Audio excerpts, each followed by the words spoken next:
for the weekend. You make the city money this week. Was there a date machine? I had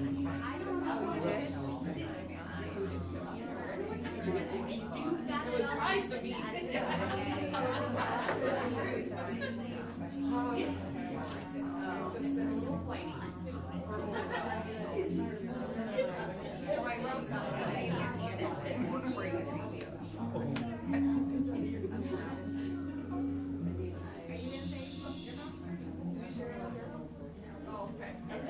Yours isn't now. It's fine.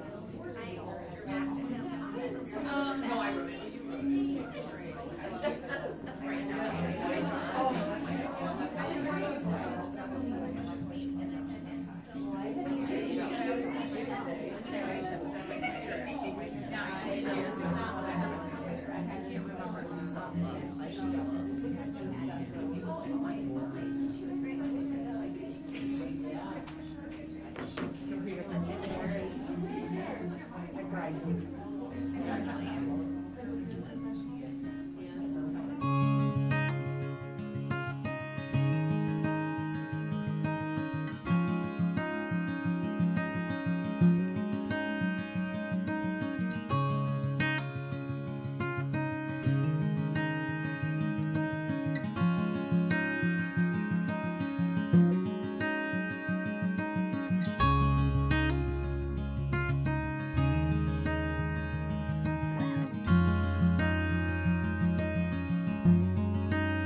The time is 6 p.m. We will begin this meeting by singing the pledge. I pledge allegiance to the flag of the United States of America and to the republic for which it stands, one nation, under God, indivisible, with liberty and justice for all.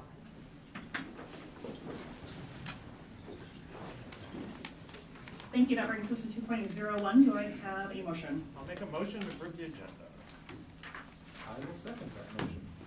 All right, any questions on said agenda? Roll call, please. Director Castro. Yes. Director Champion. Yes. Director Dorter. Oh, she's not. Director Eastman. Yes. Director Lynch. Yes. Director Pevich. Yes. Director Smith. Yes. Motion carried 601.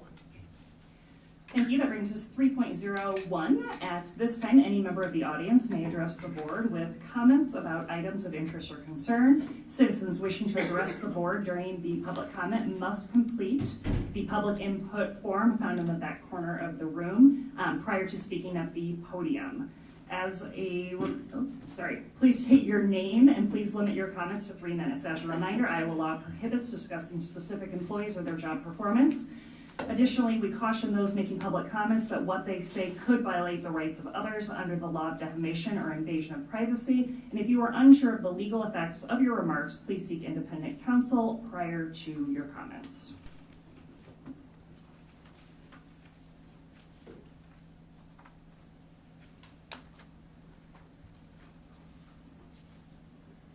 Hello, my name is Amber Vaughn, and I've come tonight to share some of the messages gathered and compiled by a Facebook group of parents, students and staff that are attempting to drown out the voices of a loud minority by showing support to all of the students and staff at Bettendorf. These messages were printed out and sent to the respective schools, but I feel like some of them should be shared with the board and administration. One person shares how special education paraeducators at BMS, Mrs. Van Horn and Ms. Black, are the best team that anyone could ever have the privilege to work with. And these ladies give their all every day to meet the complicated needs of students with disabilities. Mrs. Young's at BMS, her energy and enthusiasm makes jazz band the highlight of this person's daughter's week. Mr. Rawlings, also at BMS, made science fun, and he rocks the bad dad jokes. At Hoover, Mrs. Ripple helped a child who hates school. She helped him learn to love it, and that's due to her teaching and care. At Paul Norton, Mrs. Hahn and Ms. Hinch in the library are the highlight of her youngest child's week, and they are great storytellers. At Mark Twain, Mrs. Eikenberry, who's here, made her students feel good when she mentioned in front of the whole class that they'd caught up on ST Math over spring break. At Neil Armstrong, Mrs. Stegmeyer, it is said that her passion and willingness to mentor is so needed and appreciated. At Grant Wood, a parent states that Angie Nielsen is an asset to have at that school. And finally, at Bettendorf High School, Ms. Fank makes her Spanish class interesting. Ms. Cole helped a parent navigate a health scare and advocate and communicate with and for a child. I know at times our educators are burnt out and feel underappreciated, and this isn't a surprise in this tumultuous and ever-changing political landscape. The way educators can teach, what they can read, or even what words they can say has turned into a political game of chess. We understand the difficulty and we support you. Our district has issues, like every other district in this country. But parents like myself know that they can be overcome by working together and by being kind and positive and helpful. Teachers, your dedication does not go unnoticed. And I, for one, am sorry that I haven't been more vocal about all the ways in which Bettendorf is wonderful. It is so easy to focus on the negative and not focus on the positive.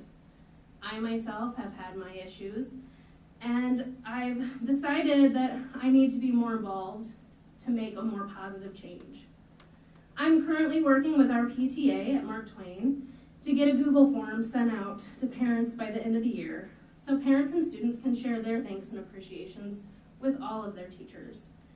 We're hoping that this can become a pilot and we can share the results with other PTAs across the district so that it can be replicated. Teachers, please know, and administration and board, that we appreciate you and we thank you.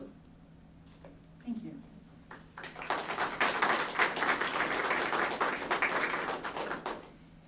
Anyone else wanting to come forward now? Sorry. It's okay. That felt like a really nice segue, though. Hi. Are we at the Oscars now? Wow. That felt good. Weird. Anyone else? Now is your opportunity. All right, moving on.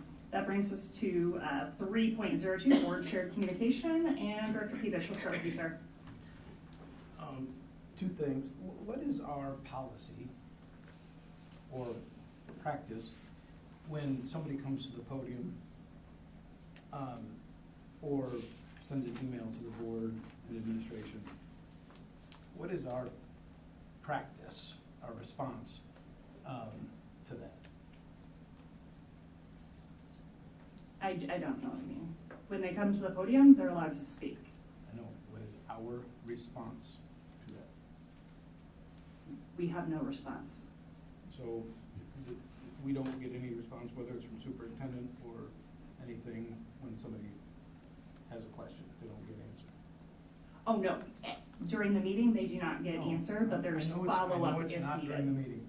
That's what I'm asking. What is our practice? What is our response? To take notes and respond to them afterwards. And what is the time frame for that? I do not believe there's a standard for the time frame, given what the schedule looks like. But I do think that this is something that we could discuss at some point if we need to look at having a standard. Okay. And is the same true for emails that come in? I mean, does this have to do with the email that your wife is sending me stating she's not getting a response? Well, that's just one example. I would say that's, and I think I responded to her and explained to her why I didn't respond to the email. And sometimes no response is the response. I think this conversation is incredibly inappropriate, personally. I don't think it's inappropriate. I want to know, what is our response when somebody comes to either the podium or sends an email? That's all I want to know. I believe I shared the policy in a response to the same email. Board policy states that when we receive a complaint as a board member, the standard of practice would be to refer that to the appropriate administrative personnel. Correct. I agree with that. I'm not saying from board members. I'm We're also saying not board legally members. required to respond. I verified that with our legal counsel. We are not legally responsible. We are not legally obligated to respond. And oftentimes, such as in this case, no response is the best response. I'm not even talking about that email in particular. I'm just asking in general. I think the timing Sounds is. like it's a question that could get an answer, but this isn't necessarily, it wasn't on our agenda as a discussion item. No, I just wanted, this is just shared communication. I just wanted to know. Well, I can tell you whether it be my school board matters or my professional matters. I think there's times I choose not to answer an email because I don't like the tone of an email coming in. I don't like the accusations in it. And I don't believe that any response I give is going to provide the person any satisfaction. So I choose not to engage in a debate with them. Again, I'm not talking about her particular email. The timing seems a little suspect, so we're gonna move on from this. Director Gorder, go ahead. I have one more thing. When is our superintendent evaluation? Actually, that was part of my board shared communication.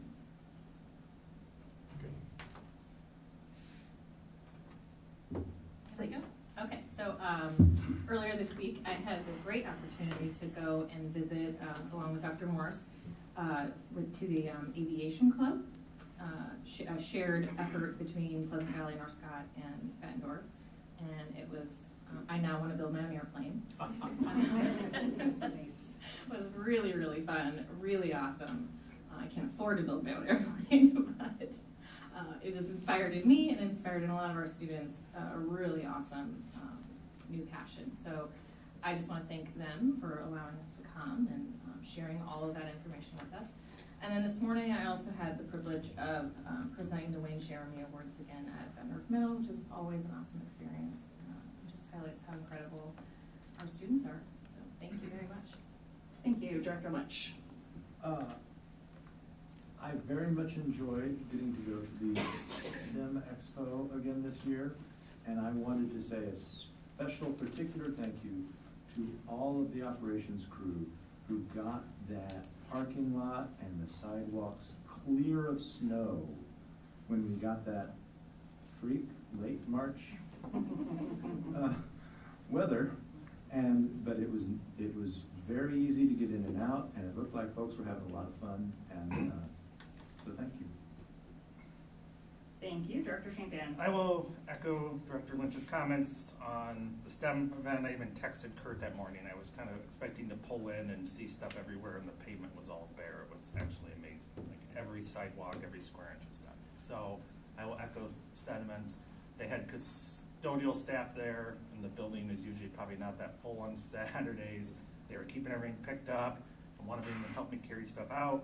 The student volunteers there were amazing. I loved that whole event. It's a great community event. The school was packed. I was able to go for work and help some officers with a presentation we did. So I just say thank you. I really appreciated being there. I also was in attendance at Bett Middle School this morning for the Wayne Jeremy Awards and the Breakfast of Champions. I loved it. And then I had the opportunity, Ms. Pendleton had sent out a request for some volunteers for a Shark Tank type presentation she did. And we had 5 presentations, and a group of us judged them, and we awarded 2 as the winners. And I think they got 5 extra credit points, so we weren't spending millions of dollars or anything. But it was actually so much fun, and she kept thanking me for coming, and I just said I would literally do this every morning opposed to going to work. So, and then I had some time between the breakfast and my Shark Tank judging, and I walked the hallways at Bettendorf Middle School. I got sucked into Mr. Rolling's science class. He was doing this amazing, simple presentation of plate tectonics and earthquakes with 2 rolls of paper, and his door was open, and I kind of snuck in, and I think I was there for like 10 or 15 minutes because I became so captivated by the whole thing. Because I had a really good time, and then I was going to say thanks to the PE staff, Mr. Mueller. I stopped in there. I'd never seen mat ball before, and I actually could have watched that all morning too. So I just appreciate all the staff at Bett Middle School. It was actually a lot of fun walking through there, and I would do it any morning opposed to going to work. So I just had a really good time in that building this morning. So Thank you. Director Smithson. You can have the Matt Ball and I do not get along. Having been in middle school for 25 years, Matt Ball and I do not get along. I too was at Bettendorf Middle this morning and had the privilege of watching our students and helping to award students the Wayne Jeremy Awards. It's so nice to see our students being recognized for that kind of quality in our students. Like, you know, it wasn't just for grades, it was for the things that they do for our community, the things that they do for their friends. That was wonderful, yeah. And I also wanted to just kind of give a plug. I didn't see it on here, so I assume that it will be soon. But having been involved in the library at middle school the last couple of weeks, I do happen to know that our Bettendorf Middle School Battle of the Books Teen Award teams both, they took 1st and 2nd place, and you should be very proud of them. It's a lot of books to read. It's a lot of work to do. They are amazing books, and they're wonderful books. But those kids put in a lot of work, and they definitely should get recognized for that. And the teachers and Ms. Temperley too. So giving them that opportunity to just bring those books in and having those experiences and being able to read such diverse books is really a great opportunity for all of us students. Thank you, Director Castro. Yeah, just 2 totally different things. At least I think we should acknowledge having gotten an email from our parents and that they are concerned and interested in the general well-being of our district. And secondly, I also attended the STEM Expo, The ones I saw that I thought were the most fascinating to me and some of the kids were the HNI robots. They had rows of 4 and the kids loved manipulating them and turning them, and I thought it was Battle of the Robots for a while. Some of them just kind of enjoyed crashing into each other out of their range, but they enjoyed that. And also I could not get in to see the owl. Dave Mercia, who went here and wrestled for us, was exhibitor for that. And I was so proud I couldn't get in to see the owl, so I wish I would have gotten in to see Dave with his live owl. And I also saw Andrew doing his good deed for the day and volunteering over there with the bouncing ball that lit up, and some of them didn't work, but you kept trying to make them work. So it was enjoyable seeing all those things, all the kids, all the parents there, and again, it was just nice not having to walk through snow and things. So, and that's it. Thank you. And I will echo what several of my other board members have said. I appreciate once again the opportunity and being invited to go to the Wayne Jeremy Awards and present. Again, that is one of my very favorite times each quarter, recognizing all the hard work that our kids are doing. And then regarding Dr. Peevich's question pertaining to our superintendent's evaluation, interesting that was brought up because Dr. Morris and I had already put it on the schedule for beginning April 20th, and then we will wrap it on May 11th. All right, moving on to 3.03 DEA report. Welcome. It's been a while. Hello. Okay, VIP, a very important person, and that was echoed all week at our school at Hoover. We held various events for child's VIP to join them at breakfast and or lunch. And our commons area was filled many times with VIPs from special adults in their lives, like parents, grandparents, aunts, uncles, cousins, siblings, and friends. Students were given time to share with their VIP a place where they are loved, where they learn, where they play, and where they grow. As I witnessed this happening, I was filled with so much gratitude and appreciation for the VIPs that are found between the walls of Herbert Hoover and every school in our district. The countless humans that are showing up day in and day out, giving so much to those children in and out of their contract hours, because those children that walk through our doors are our VIPs. Teachers, I want you to know that you're our organization's VIP. Each and every day you are heard and you are seen. As I do in my classroom at the end of each day, I think of what went well and what I could have done better to enrich the learning of my students for the next day. We as an executive board do the same. We reflect on what we can do to support you better, to ensure you're given the support, the materials, the appreciation, anything else to enrich your teaching experience here at Bettendorf Community School District. With that in mind, our negotiations team is ready to go up to the table for you and look forward to working alongside the administration when they are ready. Our membership continues to grow, meet, and engage in various learning opportunities as well as leadership roles within our organization. Summer planning is already beginning, and we look forward to sharing these with our members and providing them with more ways to be involved in the organization. Teaching is one of the most amazing jobs there are. How incredible is it for a teacher and a human to be in the presence of children, unique and talented in their own ways, to support their learning and to instill with them the skills and strategies that they will use for a lifetime. I can't imagine a more beautiful thing. And as we teachers can't do what we do without the tremendous support of our paraeducators, thank you for all you do. You are an amazing asset to not only us as teachers, but our students and their families.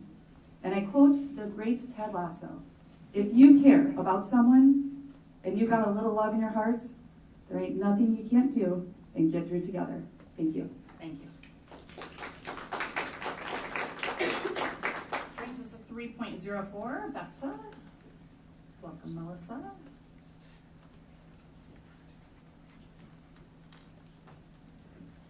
Good evening, everybody. I did tune in from Seattle last board meeting and watched you guys from my little Zoom. We had our monthly roundtable with Central Admin last week, and our monthly meeting was this past Monday. Our executive board is excited to resume work on implementation of our peer mentoring program, as well as developing plans for membership recruitment, retention, and engagement. One of those plans is to begin spotlighting one of our members at each board meeting. Yesterday was Paraprofessional Appreciation Day, so we want to give a shout out to all of our paraeducators. They are an integral part of our classrooms and often have some of the closest relationships with our students. These professionals go above and beyond every day to ensure our teaching staff and students have all of the support they need both in and out of the classroom. Many of our paras work second jobs in addition to their roles as paraeducators and still bring their very best to the classroom each day. Thank you for all you do each and every day. We appreciate you. Kathleen Van Horn and I were very fortunate to be able to attend the NEA Education Support Professionals National Conference in Seattle at the end of last month. Excuse me. We attended some fantastic sessions on a variety of topics, including true colors of ESPs, becoming your journey as a leader, investigating, analyzing, and addressing member concerns, developing and empowering, transforming the role of educators, member-led PLCs and new professional growth continuum micro-credentials, and the 4 keys to building a strong ESP local. Between the sessions and the time that we've spent collaborating with ESPs from around the country, both Kathleen and I came back ready to dig in and do some really amazing work with our group. We had the opportunity to meet with ESP leaders from all over the country and made some amazing partnerships to collaborate on future projects. And because I know Paul will ask me, one of the sessions we're most excited about is the member-led PLCs and PGC micro-credentials. Basically, that means professional development for ESPs led by ESPs that would be rigorous, relevant, and would offer a micro-credential certification by the NEA, which is a competency-based recognition. NEA offers over 175 micro-credentials on a variety of topics, and we're excited to start working on a proposal for professional development offering for our paraeducators and secretaries. Just a couple of VHS highlights. We had ISASC testing this week, and it's gone really well, and we just found out that we'll likely have 100% of our CNA students from this past quarter become certified to support a health services industry. We're also looking forward to our Students First Banquet on April 12th. It's one of our favorite recognitions each year. We hope everyone has a peaceful Easter weekend and enjoys the extended time off. Thank you. Thank you.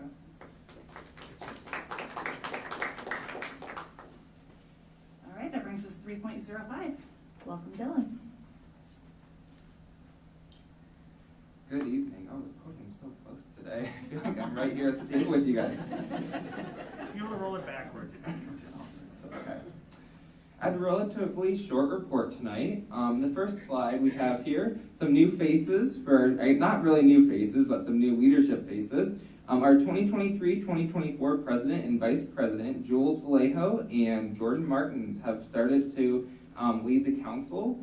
These two are excellent leaders. I've worked with them both a lot, and I feel like we're leaving the council in very good hands next year. So if you see them, those are the president and vice president of the entire student council for next year. And we also decided our elects, which I didn't get their picture, but I'll get their picture for next time, for the following year.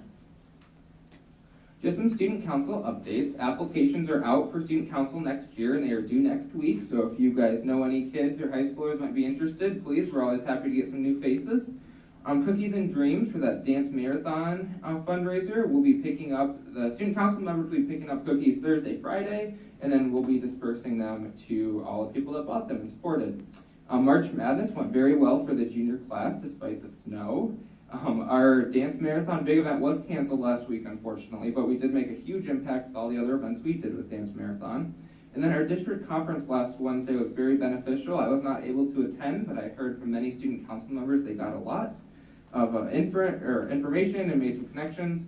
And then we also received once again the National Gold Council Excellence Award. So this is the highest award a student council can receive at a national level. So we made sure that we got our portfolio together and got that all turned in. So when we got news that we received it. For the upcoming committee work, we have Little Leaders, Variety Show, Hunger Drive Prep, and Middle School Exchange. I kind of talked to you all about what's going on there. They're going to be presenting to Student Council April 11th on what their plans are, so hopefully next board meeting I'll have some more information for you. And then same thing with Homecoming Prep, Homecoming Prep, Marketing and Bonding, Old New Banquet, and Community Service. So we are currently planning all that, and seniors are still working hard at prom. For the class service projects, seniors, we did have to reschedule our animal shelter service project because there was obviously the snow, we couldn't get there. Their juniors are going to be doing a powder buff the week of prom, which is going to be their service project. Sophomores are planning a ping pong tournament, and then the freshmen are going to be volunteering together at the JDRF walk. So just some high school activities and updates. The freshmen, sophomores, and juniors, obviously, as you all know, have been working hard at ISAF testing, so I know a lot of them are probably happy to get a 4-day weekend after all that brain power. Seniors are preparing for senior award night, graduation, and prom. Get you some more information as soon as I have some more updates on that. Congratulations to the boys soccer team who started off their season with a win. Shout out to the FBLA students who attended their state competition this past weekend in Coralville, and they're headed to nationals. Bulldog Closet, huge shout out to Ms. Hilton Cullum. This is a free service that all of our Bettendorf High School students can go and get some new clothes, get some necessities that they need. This is completely free. They get a little bag when they go, and she worked really hard on that, so huge shout out for her. Principals Advisories Group will be meeting next week. We have parent-teacher conferences coming up in April, and then spring sports have also started up. The Adams family, I know many of you are excited for that. The tickets are $12. They are on sale, or they are for sale, and that will be the 20th through the 23rd of April. And then it's Future Ready Week this week, so students have been exploring some different career and college options. And then obviously the Student First Banquet, like Melissa said, will be next Wednesday evening. So I would like to welcome up here for 1 second my Student Council Advisor, Ms. Hess, for an important announcement real fast.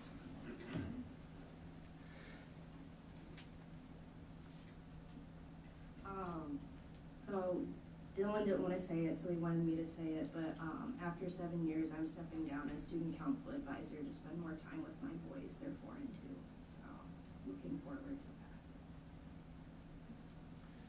I just wanted to say this in front of the board and publicly say thank you so much, Ms. Hess, for your ongoing support and your dedication to student council.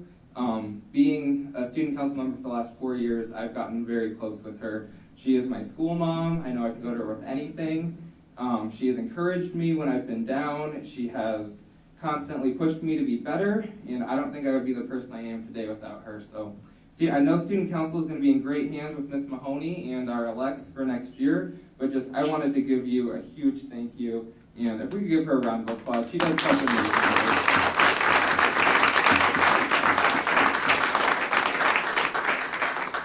Have a good long weekend, everybody. Dylan, I have a question. The Future Business Leaders of America are going to nationals from the state. What did they do with the state competition? What did they do with the state competition? Then they said they went to state, now they're going to nationals? Yeah, so I think that I'm not exactly sure what competitions they did. I just know that there were some competitive competitions they were doing. So. But they're going to the national? Yes, the national level. I'll do a little more research on what they did, and I'll come back next week. That's great. Thank you. Sure. Thanks. So, do you know who Mitch Winterland was? Yes, I got to work with him my So freshman he year. graduated in 2020. Mm-hmm. He is now the president of the Student Council at the University of Iowa. Correct. So I just wanted you to know that. Yes. Yes, I'm definitely looking into, I'm going to Iowa State, so I'm definitely going to be looking into some student council opportunities. Yes, I'm wearing it right now. I don't know, Iowa State might have a student council, I don't know. But I'm just telling you. Yes. That can continue. Yes, and the leadership skills I've gotten from this organization will be lifelong, life-lasting. I use it at my workplace and in school every day, and just teaches me to be a better person. So this organization is amazing. I'm going to be really sad to go on next year. So thank you. As always, thank you. I always start with an apology. Dr. I'm Morris. sorry that once again you're following Dylan. Sure. I know. Move the agenda around. I did move the agenda around, so it's all good. I first want to start with introducing 2 of our newest members to our district and our finance team. So would you 2 please come up to the podium? Yes, you too. Uh-huh. You're funny. It's already started. So I want to introduce Lane Perinsky. She joined us earlier this year in December, right before the winter holiday. She is our new district accountant. She has hit the ground, not just running, but I think she has roller skates on and they don't stop. Just can-do attitude, always ready to help, and has just learned a tremendous amount in a very short period of time. So we're very blessed to have her on our team. And then Mr. Bob Beckwith is joining us. He thought retirement was for him last August. He served for about 17 years in Rock Island. I spent 13 years in For 13 years in Rock Island, and then many more before that in the SBO CFO position.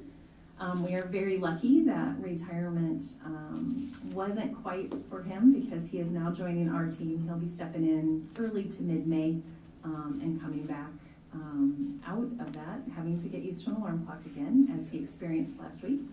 But we are so excited for his depth of knowledge and experience to be on our team. So welcome, both of you. Thank you. Thank you. Glad to be here. Thank you for coming.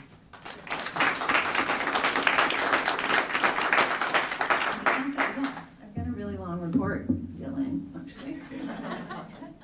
And I'm not sure if I can process after that news of Christina, but we'll get there. You are going to so be missed in that role. Fourth quarter, as everybody has said, is officially underway. It is hard to believe that 3/4 of our year is already done. While I know for staff it feels like it's been 2 years, but at the same time it has gone very fast. We are busy. Obviously, high school kicked off our ISASP assessment season. We've got conditions for learning and state FastBridge and MAP assessments, benchmark assessments coming later before the end of the year. Thank you to our tremendous group of associate principals, deans, and directors in honor of Associate Principal Week. Your selfless leadership and all that you do for our staff, students, and families is just so appreciated and definitely does not go unnoticed. I also want to give a shout out to our amazing librarians for everything they do. April is National Library Month. I had a great opportunity to spend some time in the Mark Twain Library, although I'm pretty sure Aaron Waldron Smith wanted me gone because I managed to disrupt an entire class of kindergartners. Having fun, interacting, doing the bookmark activity with them, but she was probably happy when we walked out the door. But she has invited me back to read to students later this month, so I must not have been too disruptive. But I appreciate the time with students. As Dylan pointed out, congratulations to our high school student council advisors, Christina Hess and Katie Mahoney, and all of our student council students for their recent honor of National Gold Council of Excellence. Christina, thank you for your selfless leadership and dedication over the last 7 years. Your leadership will be missed. Grateful that you will still be in the classroom, teaching and influencing our students positively in all that you do. Completely understand the piece around family, but just know that you have left an indelible mark on our student council, and we will forever be grateful for that. Okay. Conditions for learning. Our director of curriculum, Jamie Olson, sent communication out, and our principals and staff earlier this week regarding our conditions for learning survey. This is a requirement by the state that all students in grades 3 through 12 take this survey. And if you recall, when Jamie presented earlier, the state now, it used to be they reported out for grades 6 through 12, but now our students in grades 3 through 5 are part of that reporting of data that goes into our performance profile. There is an option for parents to opt out their students if they so choose not to want their students to take it. We do hope, though, that parents will encourage their students to take this survey. Participation does count in that score, but most importantly, it is an important tool to give us feedback at the building levels and at the district level on how we're doing, how students are feeling, and areas we need to continue to focus on to make it a better educational experience for all. So we respect and recognize there are parents that do not want their students, and so in that communication that went out, how to opt out of that is in there. If you have any questions, please connect with your building principals and they will help you through that process. Booker Bear. Well, I got to experience my first in-person Booker Bear event because as I joined the district during the pandemic, it was done virtual the last couple of years. And so I first want to give a huge shout out to Rhonda Nelson, our MTSS literacy facilitator. She was our district contact and coordinator of this event, working with our generous partners at Essentra and the Bettendorf Library Foundation to pull this event off. We had close to 700 families from our district, from all 5 of our schools. The majority of our schools for first grade students had 100% participation and completion of reading 10 books in a month, right? They had a month to do it. So they were celebrated and joined by Booker Bear and Jumping George, I think was the frog. And oh my gosh, they were the highlight of the day. But it was exciting. It's always exciting to celebrate our students for any accomplishment. but instilling that love of reading early on, and they were treated, thank you to the generosity of Essentra, to a pizza party. They also got their own fare and certificate. So it was just a really fun event, and I want to thank Mayor Bob Gallagher, who joined us as well on Saturday, to celebrate our students. And so it was just fun all the way around. And Rhonda, thank you again. It was a lot of time and effort. And thank you to our building principals and first grade teachers who took time out of their Saturdays and away from their families to come and help us celebrate our students. And then, as Director Dorder said, we had the opportunity to visit the PNB, so Pleasant Valley North Scott Bettendorf Aviation Club. This joint partnership meets 3 days a week, 2 evenings and on Saturdays, and so grateful for our local EAA chapter 75. The individuals out of that chapter just have a passion and love for airplanes and flying, and they give their time 3 days a week to help our students learn all about airplanes and building it. And it is incredible what has been built. Their goal is to when they finish this airplane, is to sell it and raise funds to purchase a second airplane and keep this going. The students were so engaged and articulate and able to share with us what they're doing. It's just a really fun evening, and I'm looking forward to setting up a second opportunity so that maybe some more of you can join me out there. But feel free to stop by on any of the 3 days that they meet. It has been busy since the last board meeting 2 weeks ago. We had, as many of you indicated, the STEM Expo, and then we hosted the Honor Flight Guardian training here, and I know they completed their Honor Flight on Tuesday, probably one of the worst weather days, but I do believe everybody got back safe and sound. And as the gratitude has already been expressed, thank you to our outstanding operations and maintenance team for working so quickly to clear parking lots and sidewalks. I think we had close to 200 people in the high school in the Commons area for the Flight Guardian training, and I had the privilege to meet some of our veterans in the surrounding area who were getting to take that flight. And what a great, humbling experience for me. And then had the opportunity to attend the STEM Expo, and I want to thank our partners, Dave Mercia and many of the others, who even Bettendorf teachers who came out and gave of their time that Saturday to engage our families and our students and other students in the area in very interactive activities highlighting how fun STEAM, science, technology, engineering, arts, and math can be. And I did get to see the owl. And I feel very honored because Celeste actually used my picture on one of the social media posts, so I can actually take pictures every once in a while. So, but no, it was fun. I got to see the owl, and I was super excited about that. I was at the Wayne Cherami Awards today. Thank you, Rachel Dierks, for all of your time and coordination in that event. It takes a lot to put that on, and always fantastic to recognize our students for exemplifying what we want to see at our middle school. After that, I got to stay on campus and meet with a group of middle school students this morning and did my conversations with students and learned some of the things that they are appreciative of the changes. As I shared with administration, they very much appreciate the opportunity to have some choice around something as simple as in PE. There's 4 stations, they get to pick which station they want to do, and every 4 days they rotate, and they really appreciate that. So that was just fun to get their feedback, to engage with them and learn a little bit more about them. Again, I'm going to put a plug in to Katie Howard and our students engaged in the Addams Family musical that's coming up here in a couple weeks. Please get your tickets. It is an event not to be missed. We have our volunteer recognition event on April 20th, right? Of the day of our board meeting from 5 to 6 p.m. We look forward to celebrating all of the amazing volunteers we have in our district that give so much of their time on-site and off-site and year-round to ensure that our students have wonderful educational opportunities. And last but not least, I definitely want to thank and wish all of our families and staff a wonderful, relaxing, extended holiday weekend. Thank you. Brings us to 4.01. Do I have a motion? I move we approve the consent agenda as presented. And a second? Second? Roll call, please. Director Champion? Yes. Director Dorder? Yes. Director Eastman? Yes. Director Lynch?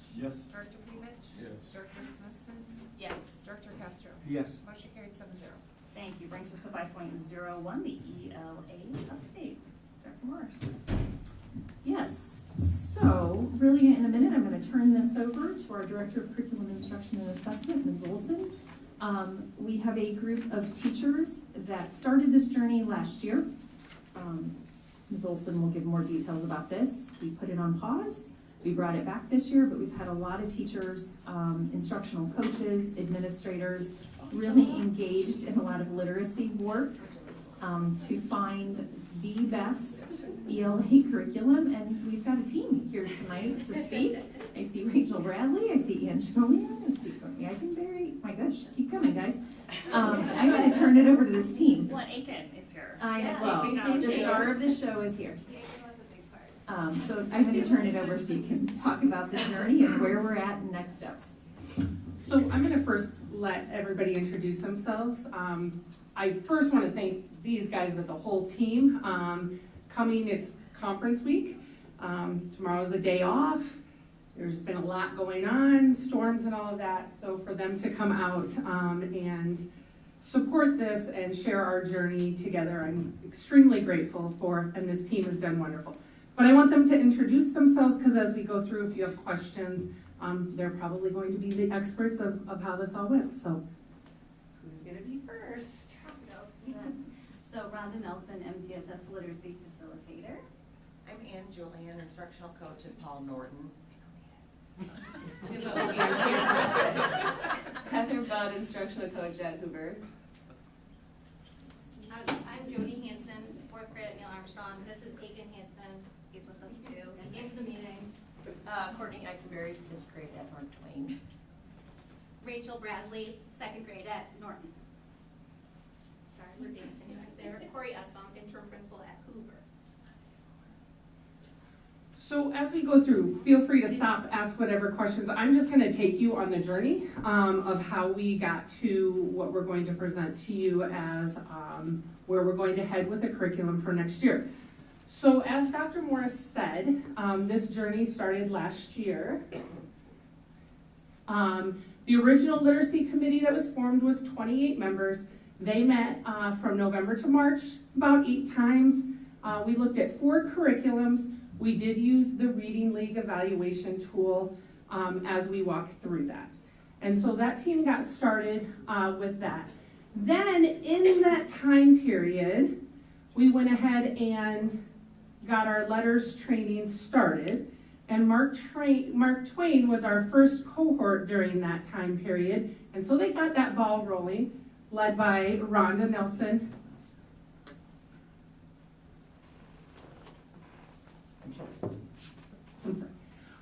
Led by Rhonda Nelson and Ryan King to take that group of teachers through that first cohort of letters training. We presented on that before. That's the science of reading and really helped us to ground ourselves in what we are looking for.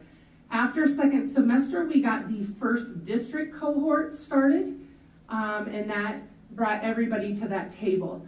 After that, we were in the midst of looking at curriculums, but that really opened our eyes to needing to slow down and make sure that we had the foundation we needed as educators to make this big of a decision for our students and for our district. So that's when the committee as a whole decided that we needed to pause. We just didn't feel like the materials we were looking at was meeting our needs. We had, started our strategic plan, there were priorities, and we wanted to get more people trained in the science of reading. So that was last year. So this year, we got the group going again. About November. We gave everybody that chance to get settled, and we had started a couple of new things already. UFly had been pushed out to some of our buildings that hadn't had a foundational skills program going, and we wanted to get those teachers up and going with that. So this one was 30 members. Some members chose not to come back for a variety of reasons. Some I know one, their student or their son was a senior, or daughter was a senior, had a lot going on, things to do with that, and they just felt like that time commitment was going to be too much. But we made sure that we filled in everybody. So there you'll see what that team makes up of. We made sure we had 2 representatives from each grade level. I felt that was important so you have that thought partner when you're looking at adopting something for the district. You don't want that to all fall on you as the only kindergarten teacher or the only second grade teacher. And then we wanted to make sure that we got representation from across the district. And some people did multiple roles when they were sitting in on this team that they could talk to. Sam Rottinghouse helped us out. She is now in an ELP position, and she's a former 5th grade teacher. So she could go both ways when looking at that curriculum. So once we got convened and we decided where we were headed, our next steps were that we needed to decide where were we going to start. Who were the vendors that we were going to bring in? We decided to kind of start fresh. Last year we learned a lot, but we wanted to take a look at that. I know Rhonda did a lot of research for us. She's got a lot of great connections. She's currently working on her doctorate, and so she kind of has a lot of those ins and outs of what's out there and what we can do. So in the end, we decided that we were going to bring in vendors from Amplify, and the curriculum is actually Core Knowledge Language Arts. It's an open resource, and Amplify is the vendor that took that open resource and has put it on a platform. Benchmark Advanced 2022. EL Education is one of those other open sources, and so they have 2 people who have adopted their platform. We brought them both in, Imagine Learning and Open Up, into Reading and Wit and Wisdom. Wit and Wisdom was a different type of curriculum. They did not have a skills portion of it. They're more of that knowledge. And so going in, we knew with them that we would be having to fill in that skills portion. So vendors, we can't get subs to take 30 people out of the classroom for these vendors. And so those vendors presented to the instructional coaches, Rhonda and myself. This year, we made every effort possible to record those presentations when it was allowed. If it wasn't allowed, they gave us their version of a recorded session so we could share that out with the team members, and they were getting as much information as we too. And Rhonda did an amazing job of getting all that information together. So our next step, once we got those vendors together, was to move into evaluating. And so before we could evaluate, we had to decide what the focus is. Do you want to talk about the next 2 slides?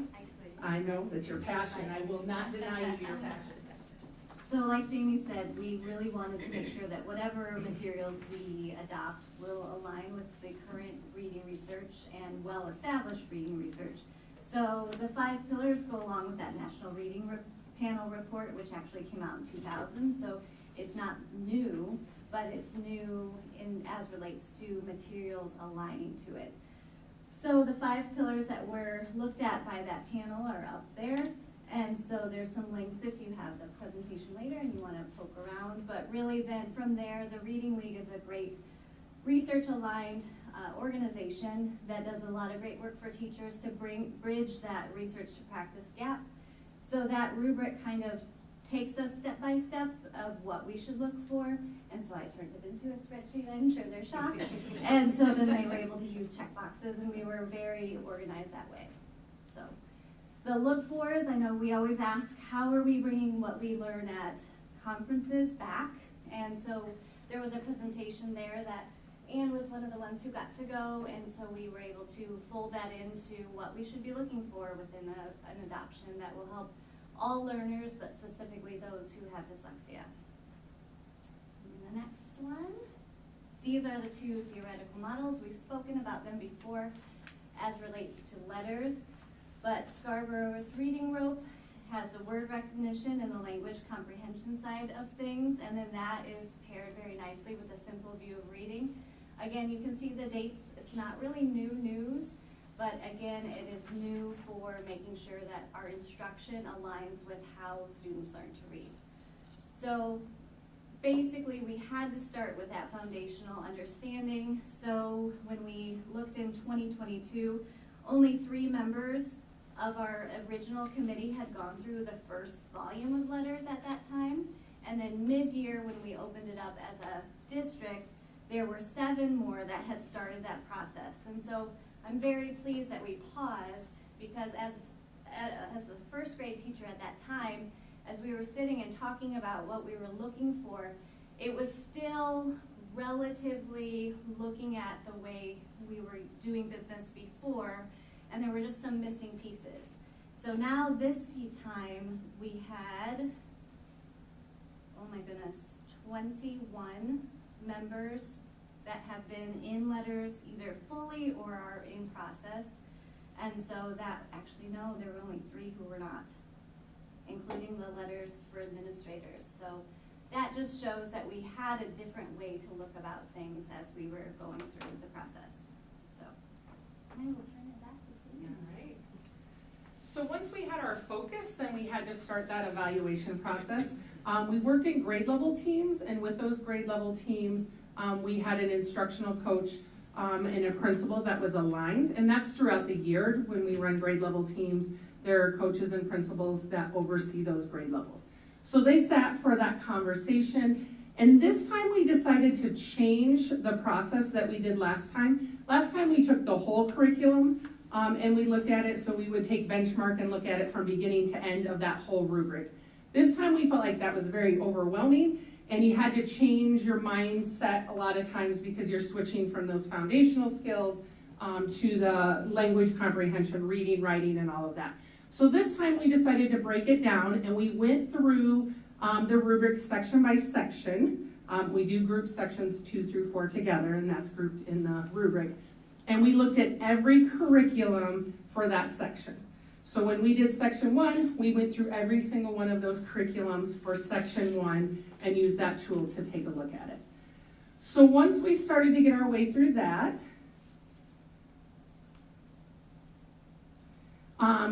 it came about that after we got done with that first section, that word recognition, the committee decided that we did not feel that we wanted to move forward with EL education. We didn't feel that it had what we needed at this time, and we decided to stay with benchmark, CKLA, and wit and wisdom. And so then we worked through the remaining strands of that, looking at those different parts. To know, these teachers met after school. They rushed over literally from the end of the day, and our meetings would run right after school until 5:30, and the whole time from the minute everybody got here, we sat down, got going. The best I could offer is bowls of chocolate and candy to keep everybody moving. So we continually worked our way through that evaluation process, and that really took us November through February. We didn't meet weekly. We tried to spread it out because they got a lot of other things going on, and we didn't want to wear anybody out. So then as we moved into February,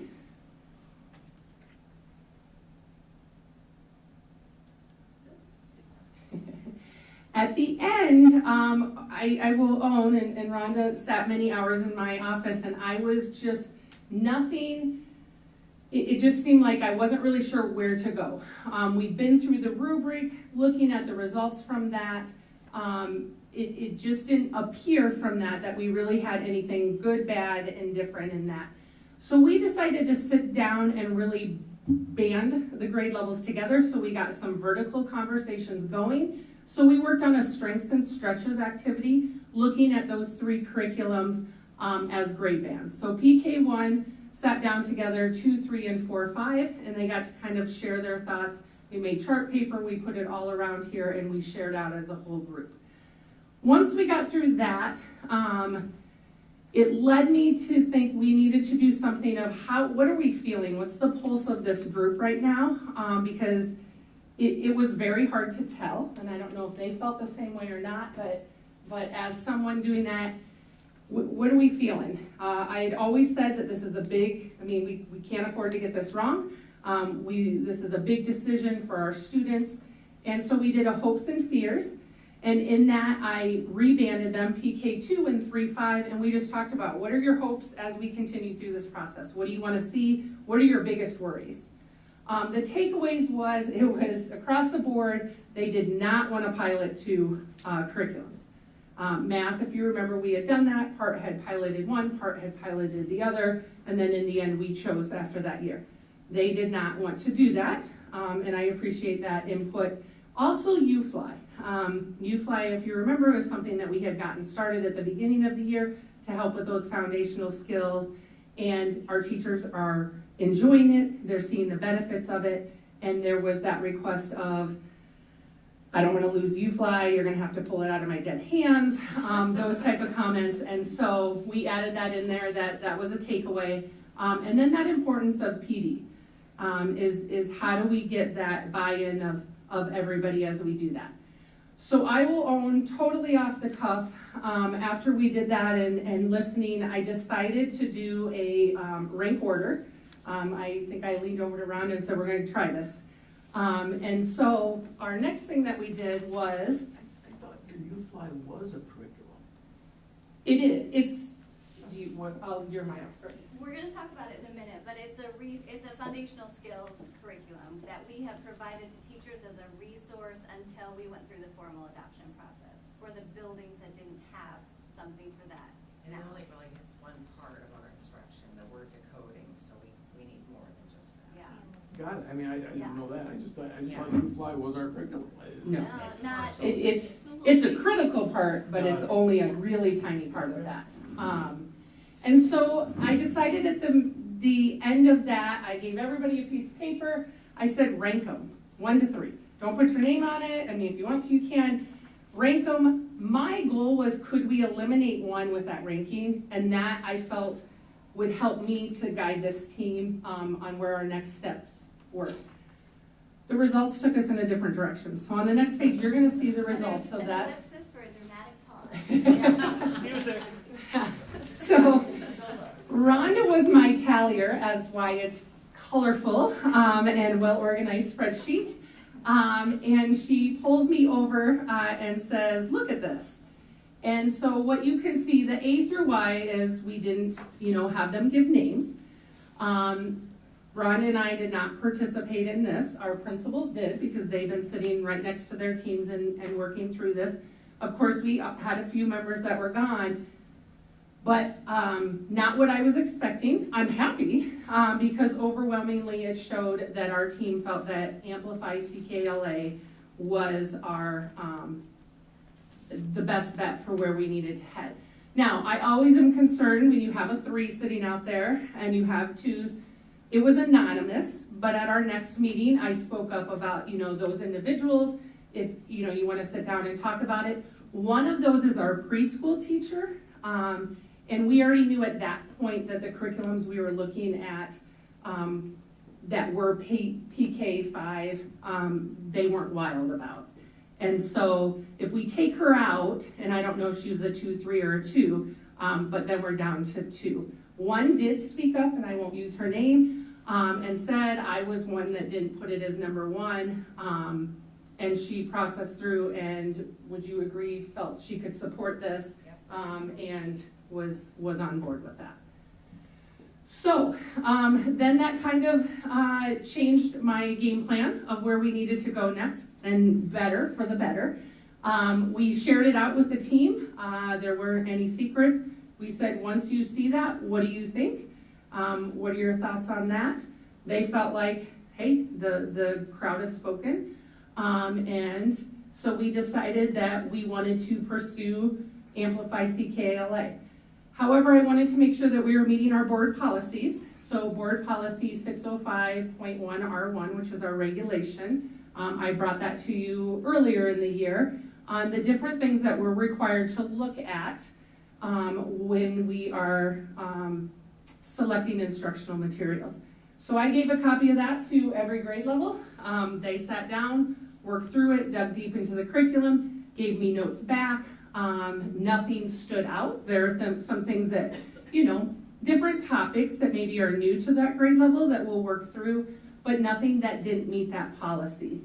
So once we got that feedback, we were ready to send or take our recommendation for Amplify CKLA to Dr. Morris. So then our next step with that was taking back that feedback of that hopes and fears that we had, the team had spoken about. And not just that team, the teachers that weren't even part of that committee. spoke up loud and clear that they really, really felt UFly was doing what it needed to, they were comfortable with. And so our data is showing that they're making the growth. I'm very excited to see our end of the year data. You know, we did the dipstick in the middle, but I'm really excited to see that end of the year data and we'll be excited to share that with you. But consensus was that the foundational skills that we looked at in our other programs and Amplify CKLA also were not up to par with UFly. And so the decision was made that we're going to continue with UFly for K2 in place of that skills portion of Amplify CKLA. So when you buy programs, you can buy different portions of a program. And there's the knowledge strand, which is looking at that reading comprehension, the language, the writing, and then you have that skills portion side of it too. So with our feedback, and I'm gonna let you ask some questions as much. Where are we gonna go next? We shared out today, and I think I gave a copy to Kathy to put in your folder of the message that I sent out to all the elementary staff today, letting them know of the committee's decision to move with Amplify CKLA and let them know that we were presenting that decision to you. I have asked Dr. Morris if Rhonda and I, yeah, you get to come too, can share out at the SIAC committee so that our community is aware of the decision that we've made. We need to start looking at professional development because that was one of those hopes and fears that we do this right. We prepare our teachers the way that they need to be, and we give them the support that they need. And our literacy team is going to continue to meet. I was very honest with them that we've done a lot of work, but we have a lot more work to do, and it's going to take this team to continue that work moving forward on what teachers need. So the next two slides are people who weren't able to be here, but wanted to share their input. And I think you guys have a copy of that. Heather Hyatt, who's an instructional coach at Grant Wood. So she was one that experienced, you know, what we went through last year and what we went through this year. And then the next slide, I believe, is Hannah Dillon, who also talked about just this process and what we went through. I know that Heather is super excited to talk and bounded in with the opportunity to address the board. And so I'm going to give them a chance to speak to you. And then anybody else who is dying to can come on up. But Annie, you're going to start us off. Great. So I was nervous and I had something written up. I'm not nervous anymore. So basically we were just talking about this curriculum. I used to be a special education teacher at the middle school for 6th grade. And our 5th graders would always come in as 6th graders having been taught differently. And so that was always really a struggle to know where they were at. We hadn't really delved into diagnostics to kind of pinpoint where their problems were, and we really didn't have materials to use. So this curriculum is beautiful. It's going to really get everybody more on the same page, and I think we'll have a much smoother transition when we move, especially our students with IEPs from elementary to middle school because of this and because of UFly and really all the work that these guys have done. So thank you. I was not on the committee last time around, so it was a new process for me. I thoroughly enjoyed it. It was a lot of hard work, and sometimes I was like, whoa, are we really doing this? Like, it was a lot. But using the Reading League tool was very helpful. This is my first year as an instructional coach. I taught 1st grade at Mark Twain the 2 years prior, so I definitely had that lens going in. I've also gone through letters training, and that was really huge, thinking back to what I would have looked at as a teacher, like, oh, this is really pretty, to now, okay, I have a lot of knowledge. We really have to use that into consideration when picking curriculums as well. I promise they weren't forced to speak, but you can ask them questions. I think, can I say a couple more things? So when we're talking about UFly and the melding of CKLA, is it possible for you to go to the Scarborough's rope one?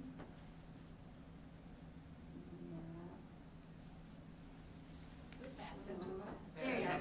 So when we're talking about UFly as a word recognition program, that will be the bottom strands of that rope. So what we're tasked with is CKLA has skills, and within skills, they have folded in grammar and writing. So we are going to be able to, yes, grammar, write that down. I am right. So we are going to be able to lift those components and supplement what UFly provides very beautifully. And so that will kind of meld together. And then the knowledge portion are all the strands that are up above. And that is a standalone component that K5 will have regardless. So really K2 will be the ones that we have to be a little creative with doing some instructional design work, which we can totally handle. It's not going to be a problem. And the resources that we'll have are going to be the top notch for the teachers. Then can you go back to the UFly one? Which way is that? Down or up. I don't know which way it's supposed to go. Later in the presentation. Something that I want you to know about UFly is it is new. It came out literally at the end of July, and so we got it in our hands. We didn't have a lot of time for training, but they have training on their website that the teachers have been able to access. It is both research and evidence-based because there was a district-wide pilot down in Florida that they've used, and the effect sizes are insane. So I'm excited to see how close we can get to those. So for reference, 0.4 is a year's growth. And so when you see an effect size that's over 1, that's huge, huge. So that's just something to keep in mind. And so when we were looking at materials, we really wanted to make sure that our collective teacher efficacy was first, which is that foundation that we have through letters, our shared community with making this committee process, because that has an effect size of 1.57. And then as relates to multi-tiered systems of supports, UFly is beautiful because the entire manual, you have access to your entire K2 scope and sequence. So as teachers are working through it, if they have somebody who's a second grader who needs something in kindergarten, they have that at the ready. As they're talking to interventionists who are using UFly, and the interventionist says, I'm on lesson 56, and the classroom teacher is using that same resource, and they say, oh, so I know what that is, and they can just immediately get to the work of talking about instruction. That's very powerful, and that's happening already in our buildings that have UFly in the mix. So that's very exciting. So I will stop. The only other thing too is, just kidding, we had to consider teacher prep and ease of materials, platforms, and having a slideshow ready to go. Both of these options have that really well thought out, and so hopefully our classroom teachers don't feel bogged down with prepping and planning and doing a lot of that extra that we have had to do for a while. So now I will stop. There's a lot of head nodding behind you. So. I guess I don't have any questions. I just want to say that I think, or I know in the last year to 2 years, the amount of curriculum alignment that's gone on in this district's been amazing. And I mean that we're not operating 5 different elementary schools and different curriculums anymore, and that's amazing. And there was a very good comment about how that's going to pay dividends as we progress kids through this district. So, and the process which is being used, I've been on this board 6 years, and I remember when I was first here, it was basically like, we're getting this curriculum, and we can never really find out how it came to be. So I appreciate everyone's time and effort and energy into this, because it's important, but it also solves other issues like you're going at. So I just want to say thank you, thank you, thank you. And Jamie, thank you for your efforts in leading everybody. I know you're going to say that they did the work because they're in town, but I know everybody's put a lot of energy into this, and it's not this, it's the amount of work that's been done in a year to 18 months is absolutely amazing. So thank you very much. Thank you. Jamie, I kind of want to piggyback off of what Andrew said and sort of challenge you. Where are your plans for 6, 7, and 8? And how does that align? Like, are there plans for that? Because I heard you say, you know, when they come to the middle school, it's a whole different world. And having worked in a middle school for a long time, I know that sometimes is where we lose kids. And we And don't so teach. how do, so, right. And we it- don't teach our teachers how to teach Exactly, coding right, and anymore. it's not exactly the same. So are there plans to then look at a curriculum for 6, 7, 8 so that we can continue that alignment? and we can keep that momentum rolling, because you've obviously put the work in, right? And you don't want it to just stop at 5th grade, right? You've got to figure out what is the best curriculum for our kids in 6th, 7th, and 8th. Yeah, so definitely. It's all about that, vertical articulation and how does one thing lead into another. Rhonda has already started all of the research on 6, 7, and 8, even without the conversation really taking place, because as we're having these conversations, Anne's been invaluable as a member of this team because she was at the middle school and being in a special ed role, saw some of the challenges that we were facing by not having that strong foundation at our elementary, and that's something we need to continue. Obviously, we have to space those out a little bit, but that doesn't mean like what we did this year, knowing we put it on pause. We said to our teachers, we do recognize our foundational skills are still lacking. We don't want to wait one more year to see and pilot, so we put something in place. We're working at, number one, what training can we get to our middle school teachers, because it is very different, the lens that they look at when it comes to that language arts, and how do we help them with some of those reading skills that they're not as comfortable with. They can do it, but it's not something that they're as comfortable with. So there is that letters idea of how do we move that up, but in a way where we're valuing their time and their position, and Rhonda is on it.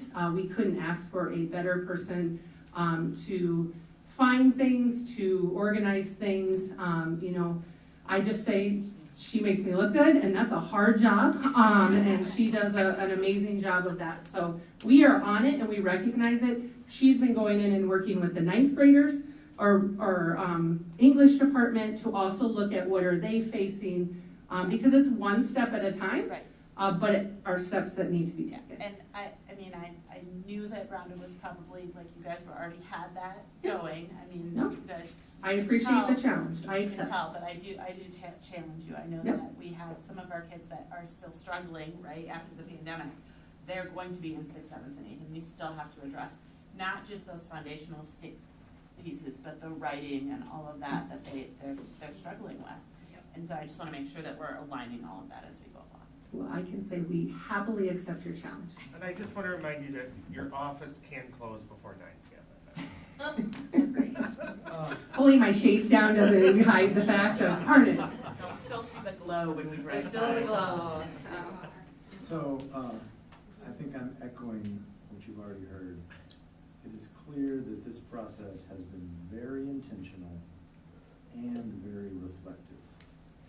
It seems you've tried to anticipate all manner of challenges or roadblocks and figure out how can we address them.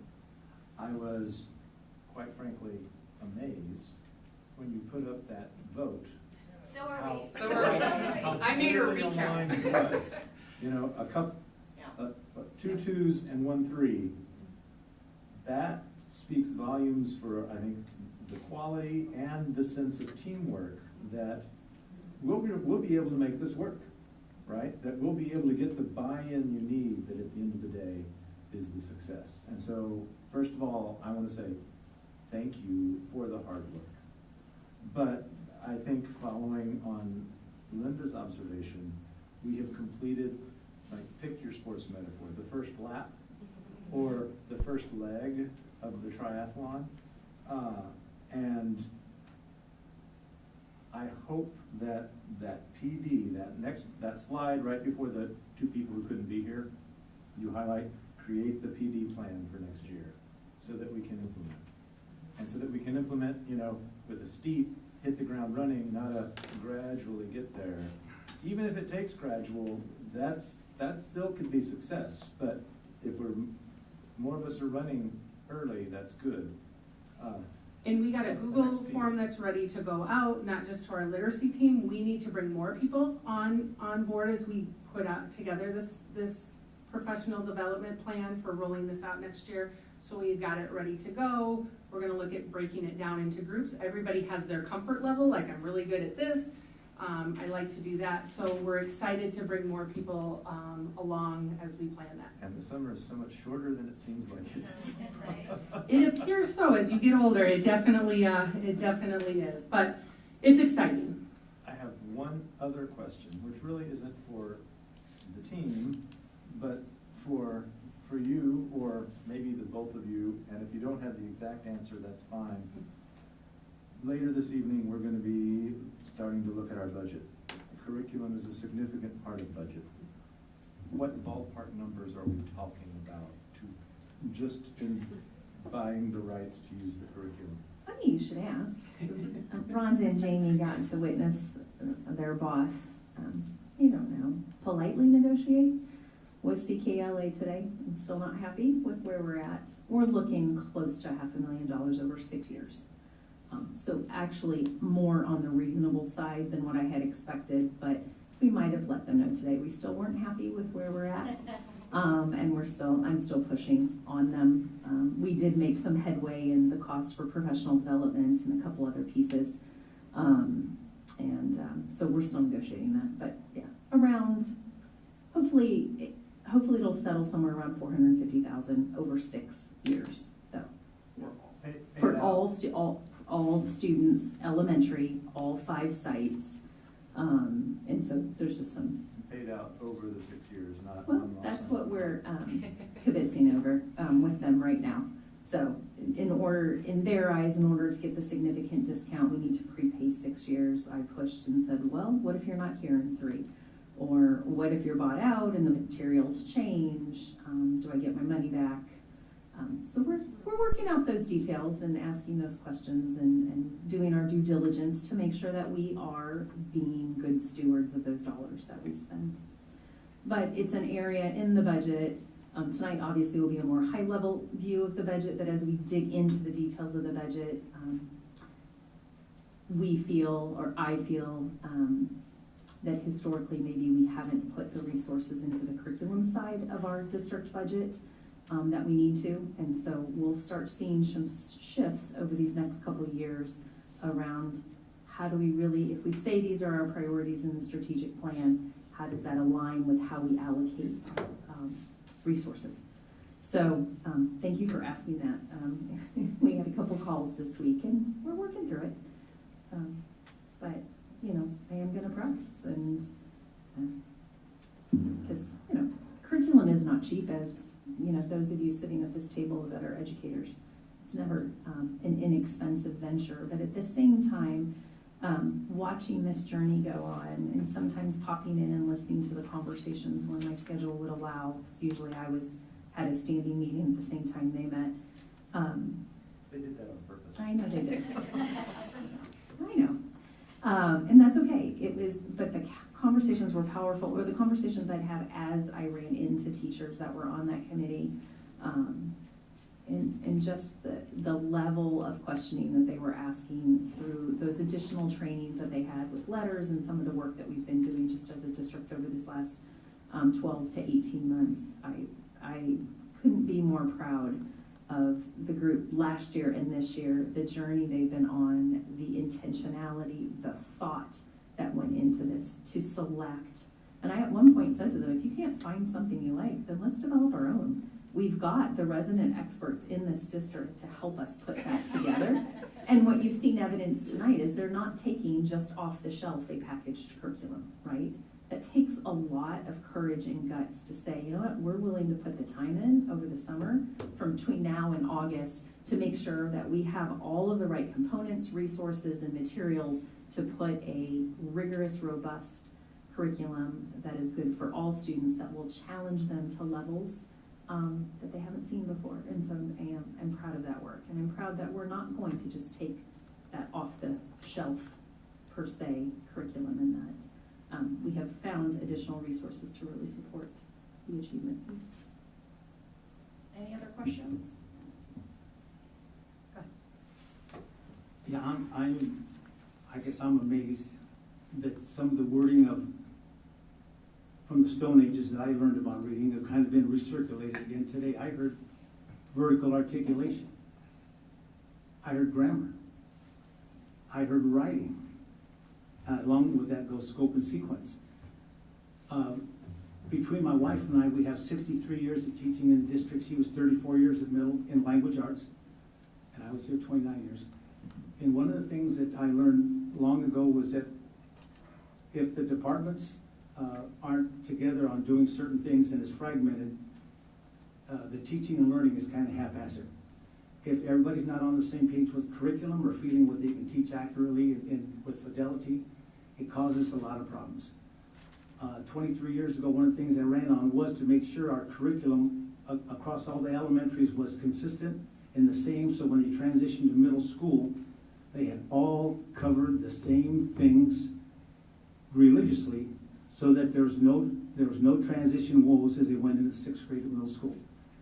Leaving middle school when they came to the high school, that there was no transition woes when they came in as freshmen.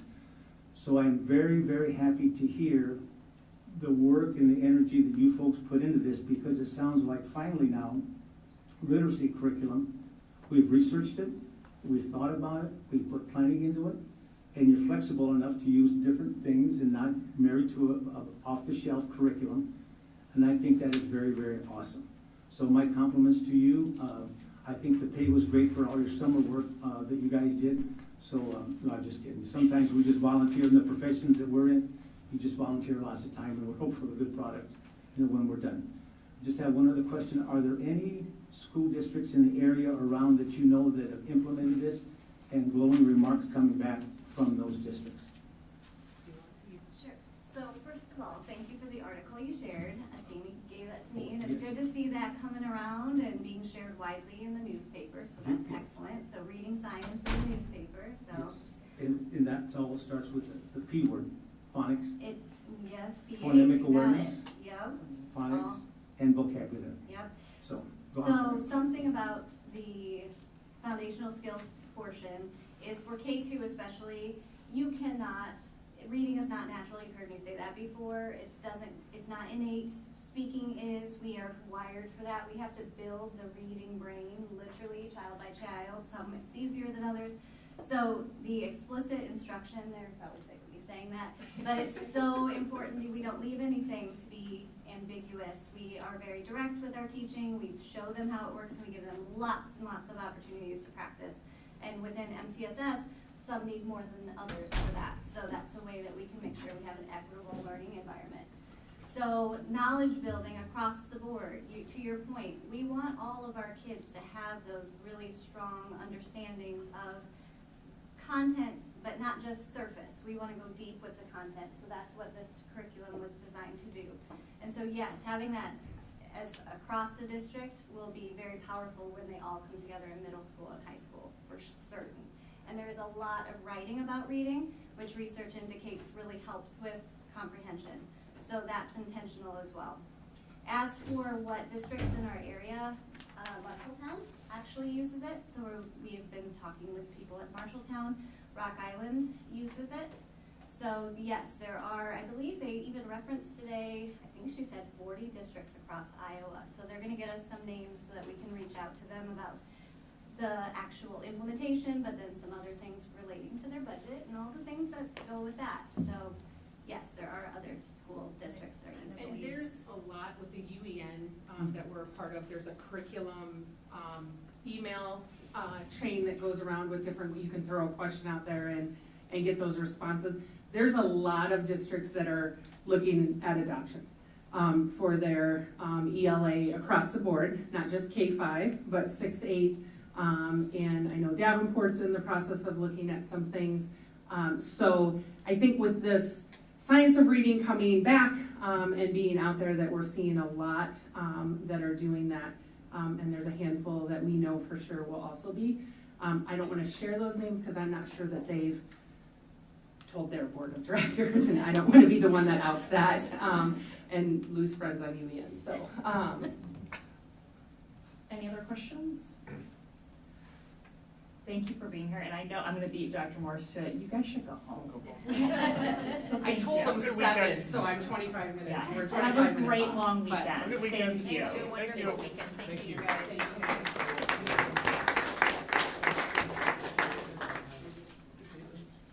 With that brings us to 5.1. 5.02. Do I have a motion? I'll make a motion for 5.02. Approve the policies as presented. My brain was taking in information of my ears and it wasn't, nothing was coming out. Okay, do I have a second, please? Yes, you do. Thank you. Dr. Morris? Have Mr. Pratt come up. This is, I alluded the last board meeting, we had the back half of this series of policies that we wanted to make sure had been reviewed within the statutory timeline. A lot of these are just some simple revisions, or we're deleting them because they're in other places. So Mr. Pratt, anything else you want to add? Nope. Open the floor up for questions. Any questions? Great, hearing none, roll call. Director Norder? Yes. Director Eastman? Yes. Director Lynch? Yes. Director Pevich? Yeah. Director Smithson? Yes. Director Castro? Absolutely. Director Champion? Yes. Motion carried 7-0. Thank you, Brad. Thank you. Go home, Kurt. No, not quite yet. Brings us to 5.03. Do I have a motion? I move that we approve the Chromebook RFP for 2023-24 school year as presented. And a second, please. Second. Dr. Morris? I'm going to turn this over to our Director of Technology, Erin, who's been working on this. I was just gonna take any questions and go through, we did put out the RFP, last year we asked for 725, this year we're at 750, we've got a little bit, enrollment's a little bit up, from our grade levels last year. This covers Chromebooks for grades incoming, 6th graders and incoming 9th graders. Put it out to 4 vendors, as you can see, we got 1 back. The vendor that's up there is the one we worked with last year. They're fantastic, super reliable. They can get us the product when we need it. They're great to work with. They deliver it to our warehouse at operations, and are just really spot on with their timeliness and their service. So we were really happy with the service we got last year. Their pricing is also very competitive. So we got a budget number from them. And I said, we're gonna put the RFP out. She said, well, we'll wait until the RFP is out and we'll give you the most competitive number we can get. They are probably $20 less per device than any other place we checked. So not only are they great to work with, they do a great job of competitive pricing, so. Great, any questions from our directors? Do you know off the top of your head, what we had budgeted for this? Yes, so we budgeted $240,000. So we're looking at just shy of 37. Yes, so that lets us, we have cases that we'll buy. We have some surplus cases from this year, so it will get us cases that we need for these devices and keep us still under budget for this. Any other questions? Erin, is this local, Sterling? Is that a local place? It's out of Illinois, so kind of local, yep, yeah. Any other questions? Okay, hearing none, roll call. Director Eastman? Yes. Director Lynch? Yes. Director Pevich? Yes. Director Smithson? Yes. Director Castro? Yes. Director Champion? Yes. Director Norder? Yes. Motion carried 7-0. Thank you. All right, brings us 5.04, budget update. Dr. Morris. Wait, where's the list to bring it up? So tonight, Want to talk through the budget, the proposed budget or aid and levy worksheet that we need to submit to the state this year. We had an extension to May 1st due to the piece around the rollbacks and all the valuations. So we worked with the Quad City Times to meet the statutory timeline of publishing our proposed budget in the newspaper, not more than 20 days, but not less than 10 days before we would go for a public hearing. Public hearing will be held on April 20th at 6 o'clock. And then you will have the opportunity to review the budget and approve the proposed budget. But it was published in the Quad City Times yesterday on April 5th. So they were wonderful to work with. So as we get started tonight, I want us to recenter us back to our work around our strategic plan, and most specifically around our mission, our vision, and our core values. I'm not going to read them, but I think it's important for us to ground that and this discussion in this work that was done, as well as, and Celeste, if you'll just breeze through our 5 priorities of organizational coherence, learning and achievement for all, student accessibility and supports, our strategic resource allocation, and our family and community engagement. And then if you'll go. So why is it important to ground our work in this budget presentation and our strategic plan? Because if the strategic plan truly reflects our priorities as a district, as well as the priorities up here that our stakeholders have identified, providing multi-tiered systems of support, setting high expectations for students, and delivering a high-quality curriculum, which you just had a presentation on high-quality curriculum. If we go back, thank you. Then how we allocate those limited resources that we have as a district need to be reflective of all of these priorities, right? And so the work that we do is I've worked with our leadership team and our sites and our staff in various committees is how do we ensure that the things that we prioritize the highest have those necessary allocations to get the work done. So it'll be a multi-year process, it'll be a journey, but here's the start, and here we go. So tonight we're going to look at some key general fund financial indicators to just kind of ground the work. Current financial indicators, the budget assumptions we look at as we start to build our budgets, not only the budget that needs to be board approved and submitted to the state, but then as we work as an internal team to do all the line item budgets that go behind. And then what are the components of the aid and levy? And so, as we know, sound budgeting principles require our district to project anticipated financial situations. To assist with this evening, since Bob is not with us yet, Lane and I utilized a tool that Piper Sandler and our Iowa School Finance Information Services, with the assistance of Larry Siegel, developed. It's called the Comprehensive Financial Projection Model. It's a very comprehensive tool that we used, and but helps us get really grounded in that work of what we need to do. So just overall, when we're looking at budgeting as a team, there's our state has identified 7 general fund key financial indicators to talk about how are we doing as a district in terms of our fiscal solvency. So obviously certified enrollment is one of the biggest factors that we look at when budgeting. Our unspent authorized budget ratio, the percent of annual spending authority, our solvency ratio, the percent of revenue spent, what is our ratio of salaries and benefits, and new money and change when we're looking at, as we work with our different associations and look at salary increases, what is the percentage of what we settle on versus the new money that is received. So there's 4 assumptions we're going to look at. So those assumptions when you're looking at long-term projecting and budgeting include enrollment, our SSA or our state supplementary assistance rate, property valuations, and our tax rates.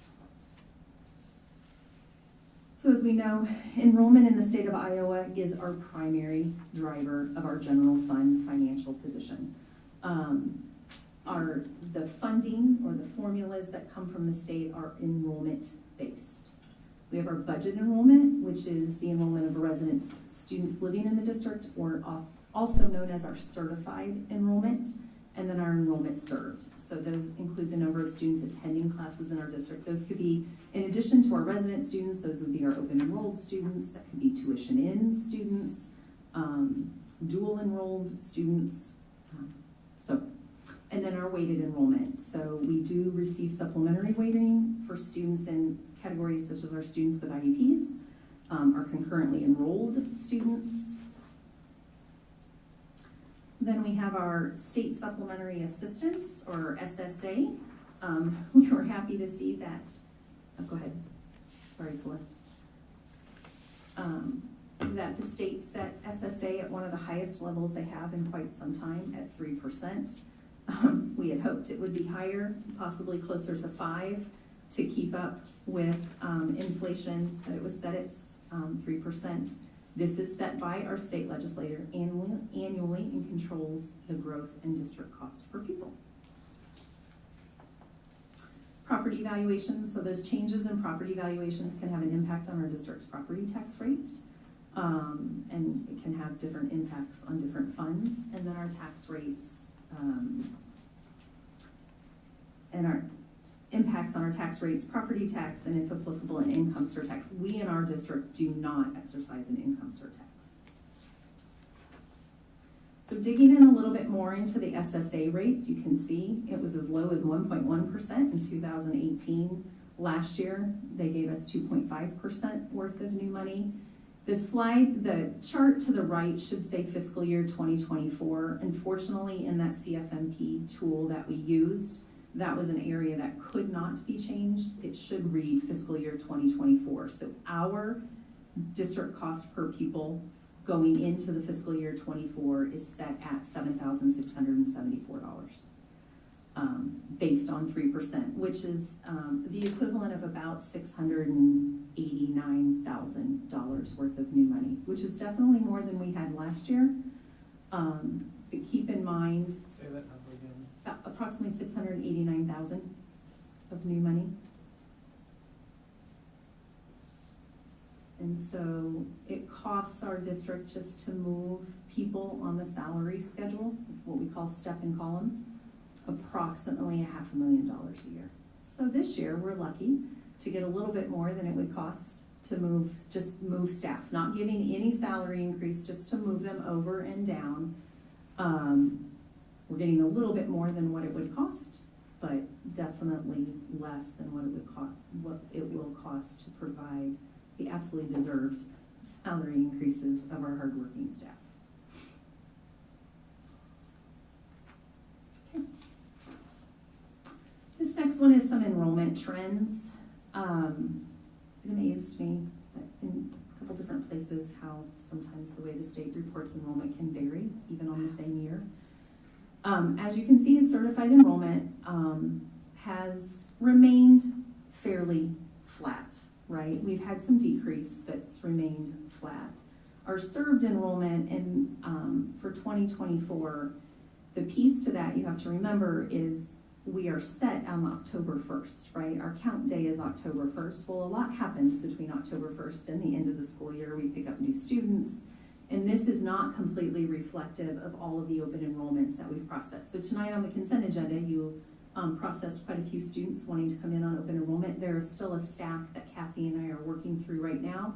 And keep in mind, there is no longer a deadline of when parents have to apply for open enrollment. It used to be March 1st. Now it is a rolling year-round deadline. And so this is going to be an interesting, I think it's too early to kind of tell how this trend, and then with education savings accounts, are going to impact budgets. But, when I look at our open enrolled in, I do believe that number will be higher as we open the school year based on some historical data of the little bit that I've been here as I finish my third year, where we've picked up quite a few students, both through open enrollment, but also new move-ins. I was just working with Kathy. I don't want to misrepresent the number, but I want to say we had close to potentially 30 new kindergartners, I think, come in just in the months of summer last year. Now, I don't know. We don't have enough historical data that I can find to show if that's consistent, but we are now starting to look at those trends. But this here just shows you certified enrollment is what the states, when they set the SSA, that is what that number is based on in terms of certified. We do receive funding for our open enrolled students, but it does follow a year later.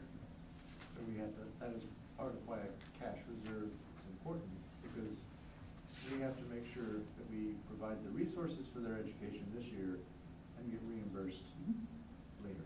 Yes. And then as we watch students exercise their ability to move through open enrollment from one district to another a couple times in the same year, it'll be interesting to watch how money, all that billing. So we bill the districts for students open enrolled in our district twice a year. And subsequently, students we have in other districts through open enrollment that go leave us, they bill us twice a year. So it just, yeah, there's a lot. And Bob, you can't get here fast enough. That's about 10% of our student Mm-hmm. body is open enrolled. Mm-hmm. And one of the things our district needs to celebrate is we are still one of the few districts in the state that remains on a net positive. That open enrolled net positive, net in out has decreased over time, but as I've communicated to the board and I've communicated to staff, we were very intentional this year and limited significantly the open enrollment requests for middle school and high school. And so some of that decrease is because of our intentionality not to approve every open enrollment application. We wanted to make sure that we had things in place. We also wanted to make sure that we had the appropriate environment to educate all students, enough staff, enough seats, enough materials, all of that. So we just started to be a little more intentional about that. Not that we don't welcome students to come in. We have benefited from open enrollment, not just financially, but also in other ways. They bring a richness to our educational environment. But this year we did, with great intentionality, work with our high school and middle school administrators to be a little more selective because we needed to make sure we could serve students. Okay. In terms of special education, I just thought it was important to bring some of this data forward. We do receive supplementary weighting, and obviously level 3 students generate a higher weight than our level 1 students, but just so you can see the trend. One of the pieces I had worked really closely with our leadership team on since I've been here, as you can see in fiscal year 2020, we were very close to hitting $1 million of general, I always call it general fund contribution. Most people will say general fund encroachment. And we've worked really, really hard to bring that down, and we intend, with Mrs. Allison's leadership, to continue to stay on top of that and make sure we aren't going to deny our students with IEPs the needed resources, supports, or services that they need, but we also just need to make sure that we're being responsible with the dollars, and this is where that piece comes in at both the federal and the state level, is continuing to advocate for the funding that is required to educate our students with IEPs, right? We don't receive the level of funding, both federal and state, more so at the federal level, because the cost to educate a student with IEP is greater than it is to educate a student who does not have an IEP. Anyway, I just thought that was data we hadn't brought in front of you for a while.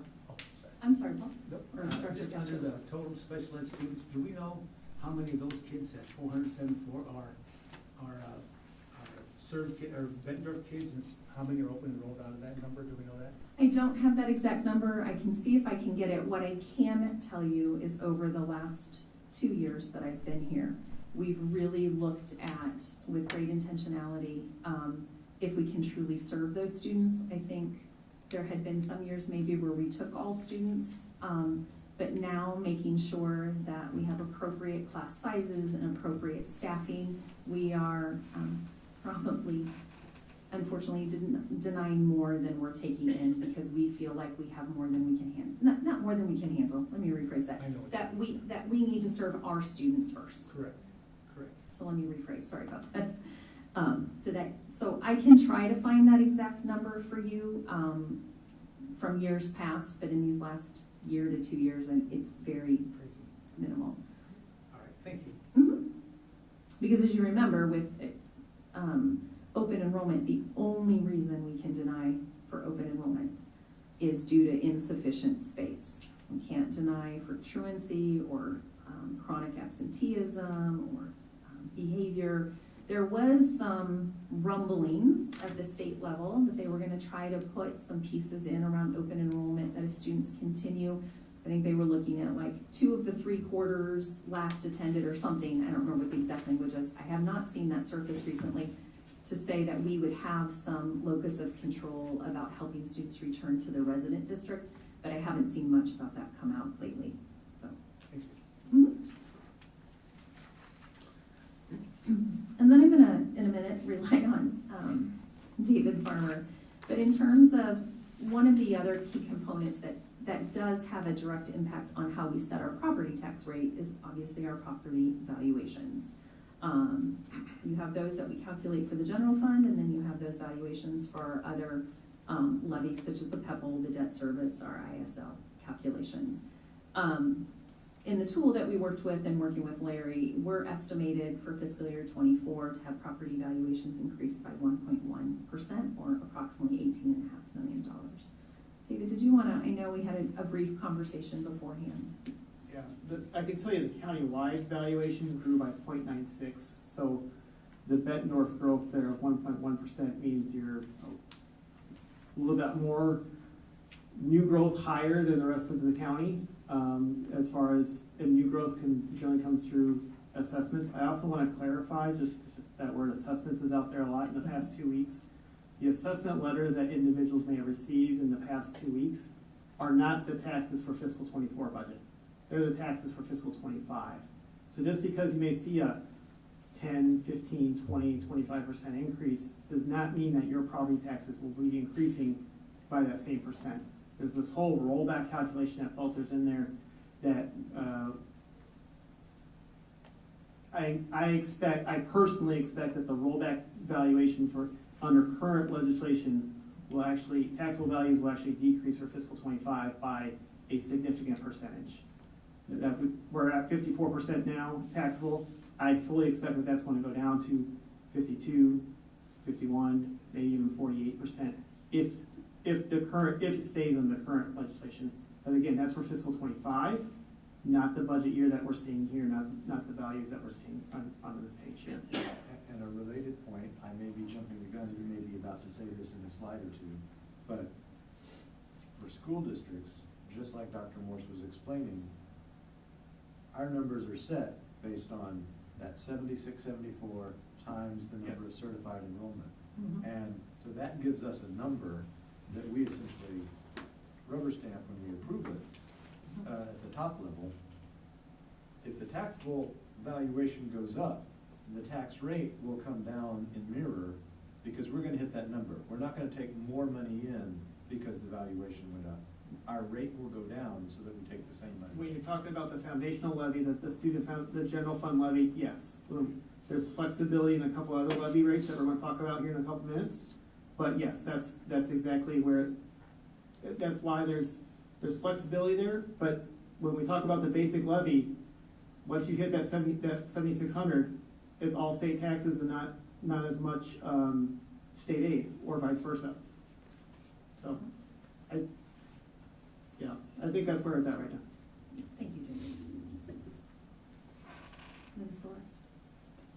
The next is just a graph. It just says what we just discussed, but in a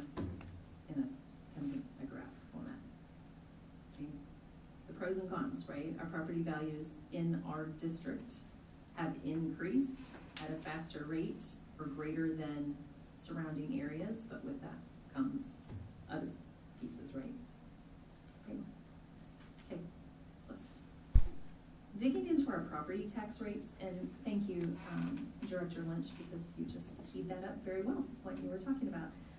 We can divide those into two broad categories. You've got your general fund rates, which includes your uniform levy, your additional levies, cash levy, reserve levy, and your instructional support levy.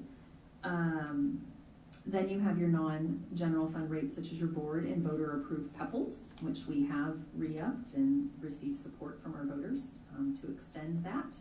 Our management levy and our debt service levy. And so we'll dig in, and on the next slide, you'll see that there are a couple pieces in our levy that we do have some control over to help keep our overall levy balanced and not have that, what was this current year, $12.38, drastically rise.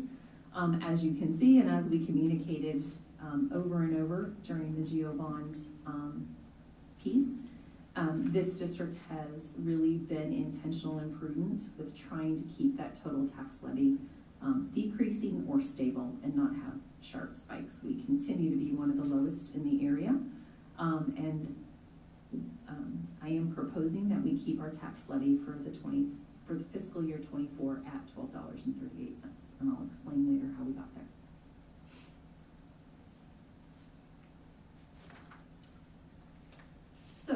when you look at that $12.38, what is that comprised of? You can see that the large piece, apportionment of it is in our general levy, which is your uniform levy, your cash reserve levy, and your instruction. Then you have your instructional support levy, your management levy, voter PEPAL, and your regular PEPAL. So as David was talking about, that uniform levy is set at $5.40 per thousand that all districts levy. From there is where each district's overall levy can vary, right? And our additional levy tax really is determined by the valuation characteristic of our school district. Factors that can impact those weightings that we talked about earlier for special education, community college concurrent enrollment, dropout prevention, etc. So the first levy that we'll jump into is our cash reserve levy. We have not been able to levy the cash reserve levy for a few years now because our reserves were over 20%. And so now we're right there. We have fallen a little bit below that, so we now can levy.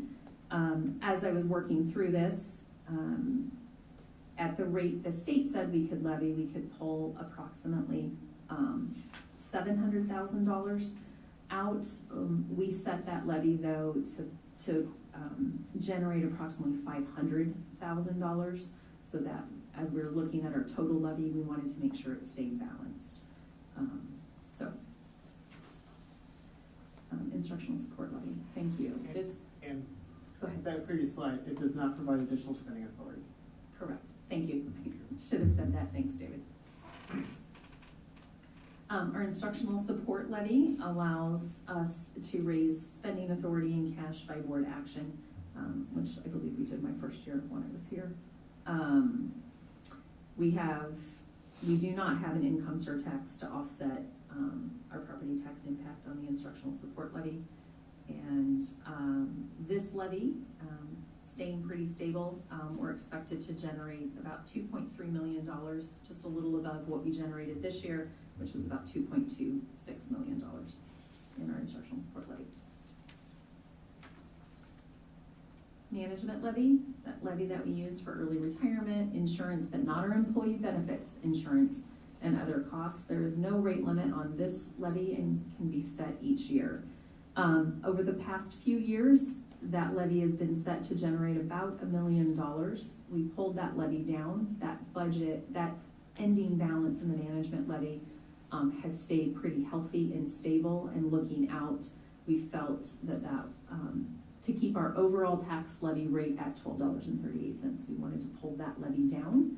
And we have it set to generate approximately $700,000 next year. So, no, you're fine. Is this where our utility agreement comes out? Yes, the one you approved tonight. Yeah. Yes, and what I forgot to say before you guys went into that, I wanted to. Make sure that's not. It is. That's obviously big. Yes, so last year, we asked you all to consider entering into that local government risk pool for our gas. Last year, we spent, our contract was for $398,873. This year, it did decrease, and we, with your approval tonight, we've just entered a contract for $319,000.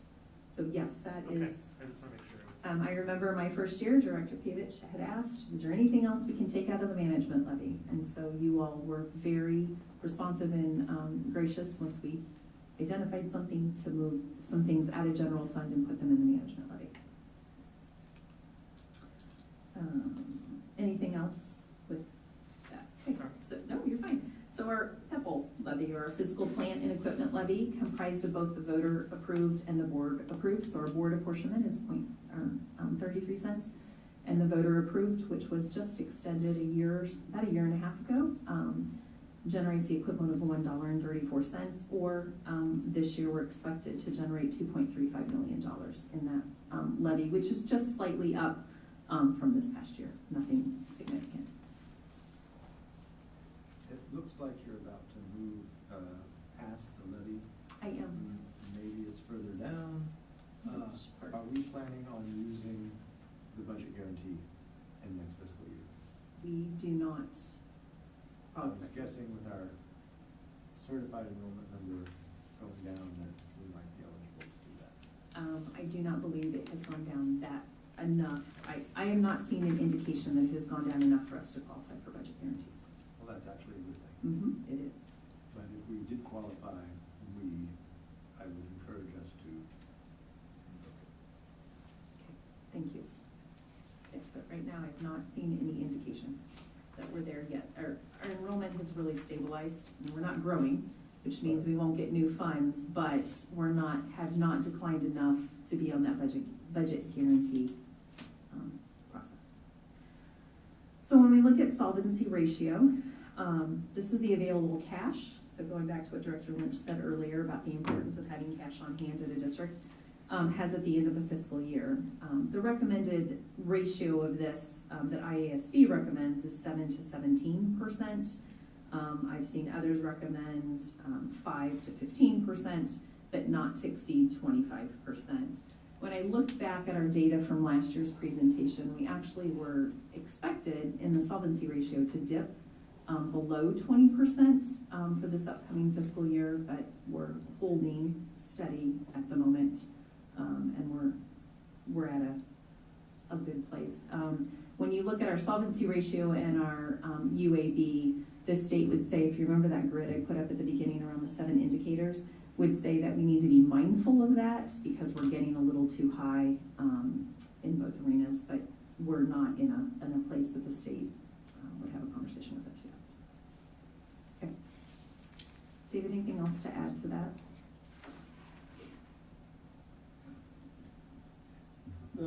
I always look at solvency ratio being at 8.3% is basically 1 month reserve. And so when your property taxes, such as what's being paid, just paid at March or September, and when we measure this as of June, it's really to help hold you over until that September property taxes come through the door, which really is until October 10th, after the county collects it and gives you that money. So yeah, we do have other cash inflows besides property taxes, such as general state aids and tuitions and so forth. But you want that 15 to 20%, up to 25% to hold you through until because you have bills, we have payroll every 2 weeks, that you want to have this fund balance available for the months of July and August to get you to October 15th. I appreciate that perspective with it, that you're really, it looks high, but you're really running about 2.5 months. And when you think that our average payroll every 2 weeks is averaging almost $1.9 million, so you're close to $3.5 million a month in payroll. That could conceivably get eaten very quickly. In theory, that you could be down, that 20% could be down to 4 or 5% by October 10th, or October 1st. And then it rebounds. And then it rebounds. That's interesting.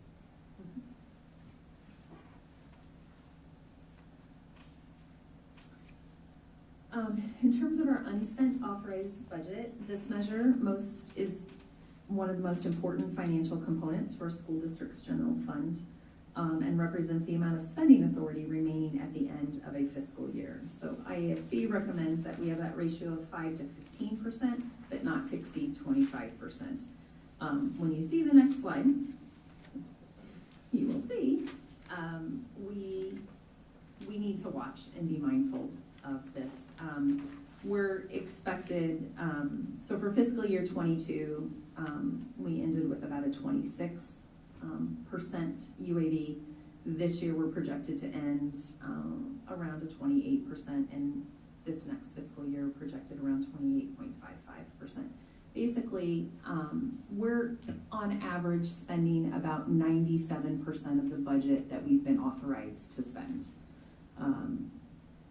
For different factors, but I mean, this is an interesting concept for me being in Iowa, because in some ways, why wouldn't you want to spend a little under what you've been authorized in case you had some unexpected thing? But I also understand they want you to use the money for students and for education, so I get that balance. And so and I'll come right to you, but one of the things that has impacted our UAB over the last couple of years is we budget for positions, right? We have to budget so early, typically by April 15th, that sometimes as we're working through open enrollment or we're working through staffing and we think that we'll have these positions but we don't need them, and it can go the other way, we need more, you could end up in terms of having money unspent because positions went unfilled, or we're in a para crisis, right? As we hear from Bessa and us, otherwise, like we have budgeted X amount of para positions each year, but if we can't fill them, that is salary that is not expended. Director Peters.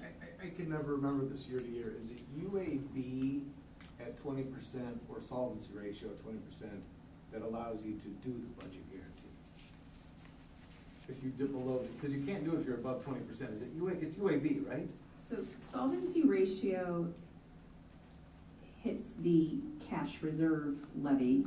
No, I know, but one of them, you're not able to do a budget guarantee if you're above 20% of one of them. I don't recall that. No, I don't either. The budget guarantee, my understanding and what I learned from our former director and the other individuals I work with is the budget guarantee is determined by the amount of enrollment and if you have a steep decline in enrollment. Yes. Not where the 20% you're talking about is whether a district can levy the cash reserve levy or not. And that is at the solvency piece of 20%. UAB is absolutely critical because we cannot spend any more than that. No, I understand that. But I Or thought you that go also for had to budget do amendment. with the budget guarantee. I thought you had to be at 20%, below 20% in order to be eligible for the budget guarantee. I don't think so. That is not my understanding. I will look into it. David, do you? Is that not true? I don't have a definitive answer. And I'll reach out and ask that, but my understanding is budget guarantee is driven by enrollment and decreased Correct. in enrollment, Correct. but not related to your UAB or your Not solvency related to ratio. that, okay. That is my understanding Okay, or how I've okay. learned it, but I will make sure that is verified for you.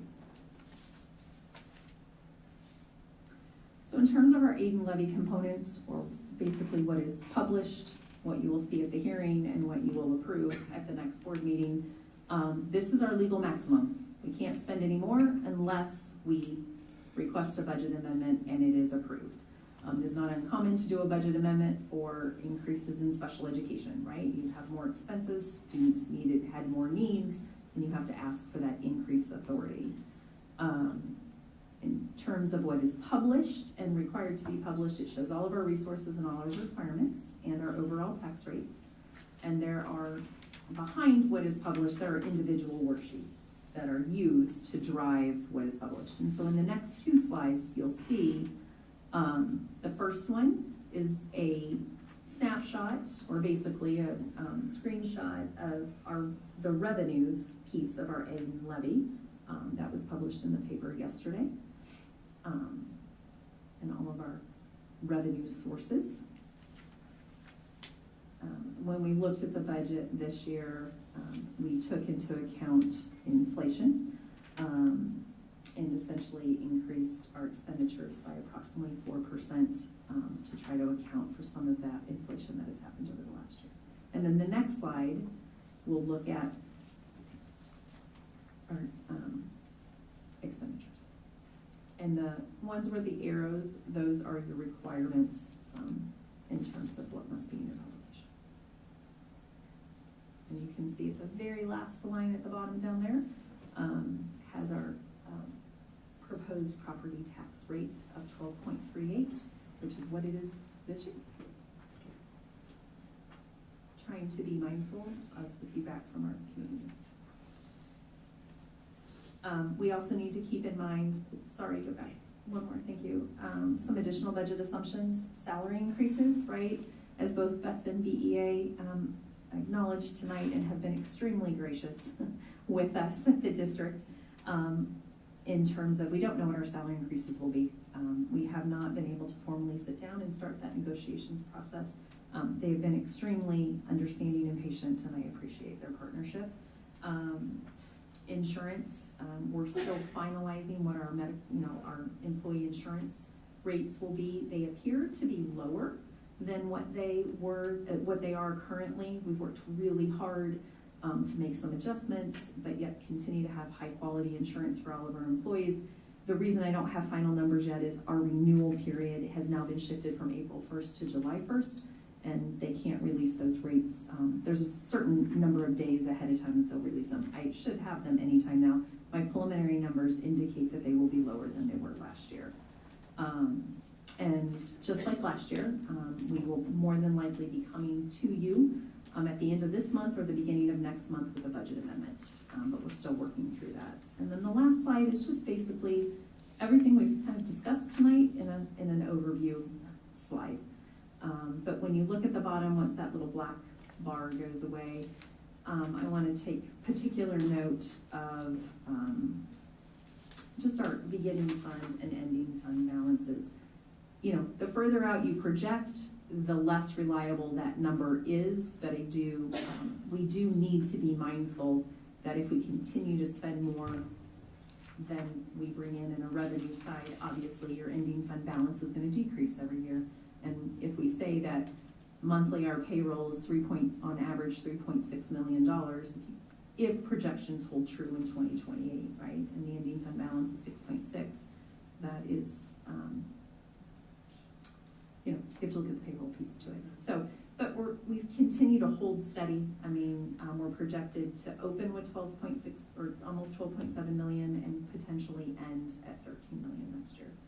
But we have to be mindful of that. So we remain fiscally solvent. And I believe that concludes my presentation. Any questions at this point? Thank you. Thank you, guys. Thank you for the questions. And I'm sure you're excited for our newest hire to come on board. I am. Thank you. Excellent job. I love the picture on the bottom right. Which I was? had to make sure everybody saw that. Where was it? Celeste, we put that one Like up. Hoover, maybe. You don't need to reopen it. Oh, was that our dino? Yeah. And our very own Mrs. Cullison that was out on the first day of school? I hear we have a shark that rolls around on Wednesdays in our district office, and I have heard that the shark has challenged the dinosaur to potentially show up at either an end of the year staff event or a beginning of the year staff event. So we could see, yes, it is Finn's Day in the district office every Wednesday. I'm very, very pleased to see that Dino is wearing the safety vest. They did go extinct once, Richard. All right, thank you very much. That brings us to 6.01, our upcoming calendar items. Thank you, Celeste. Can I just add something to this? So I've added 3 board workshops on here. The May 4th one will need, heard from a couple people, I'm looking at possibly rescheduling that to May 1st. So I will make sure I keep the board up to date on those dates, but right now, the first week of May, we'd like to hold another board workshop. We've had a couple months off. One at the end of May. June gets a little hectic, and then what's not on here is July yet. So there will be one in July as well. All right, brings us to 7.01. Do I have a motion? I'll make a motion for 7.01. I have a motion that we enter into closed session real estate. The board will move into closed session in accordance with Iowa Code Section 21.5 sub 1 sub J to discuss the purchase or sale of particular real estate. Premature disclosure could be reasonably expected to increase the price that the school district would have to pay for that property or reduce the price the school district would receive for that property. And a second, please. Second. Roll call. Director Lynch. Yes. Director Fevich. Yes. Director Smithson. Yes. Director Castro. Yeah, person. Director Chair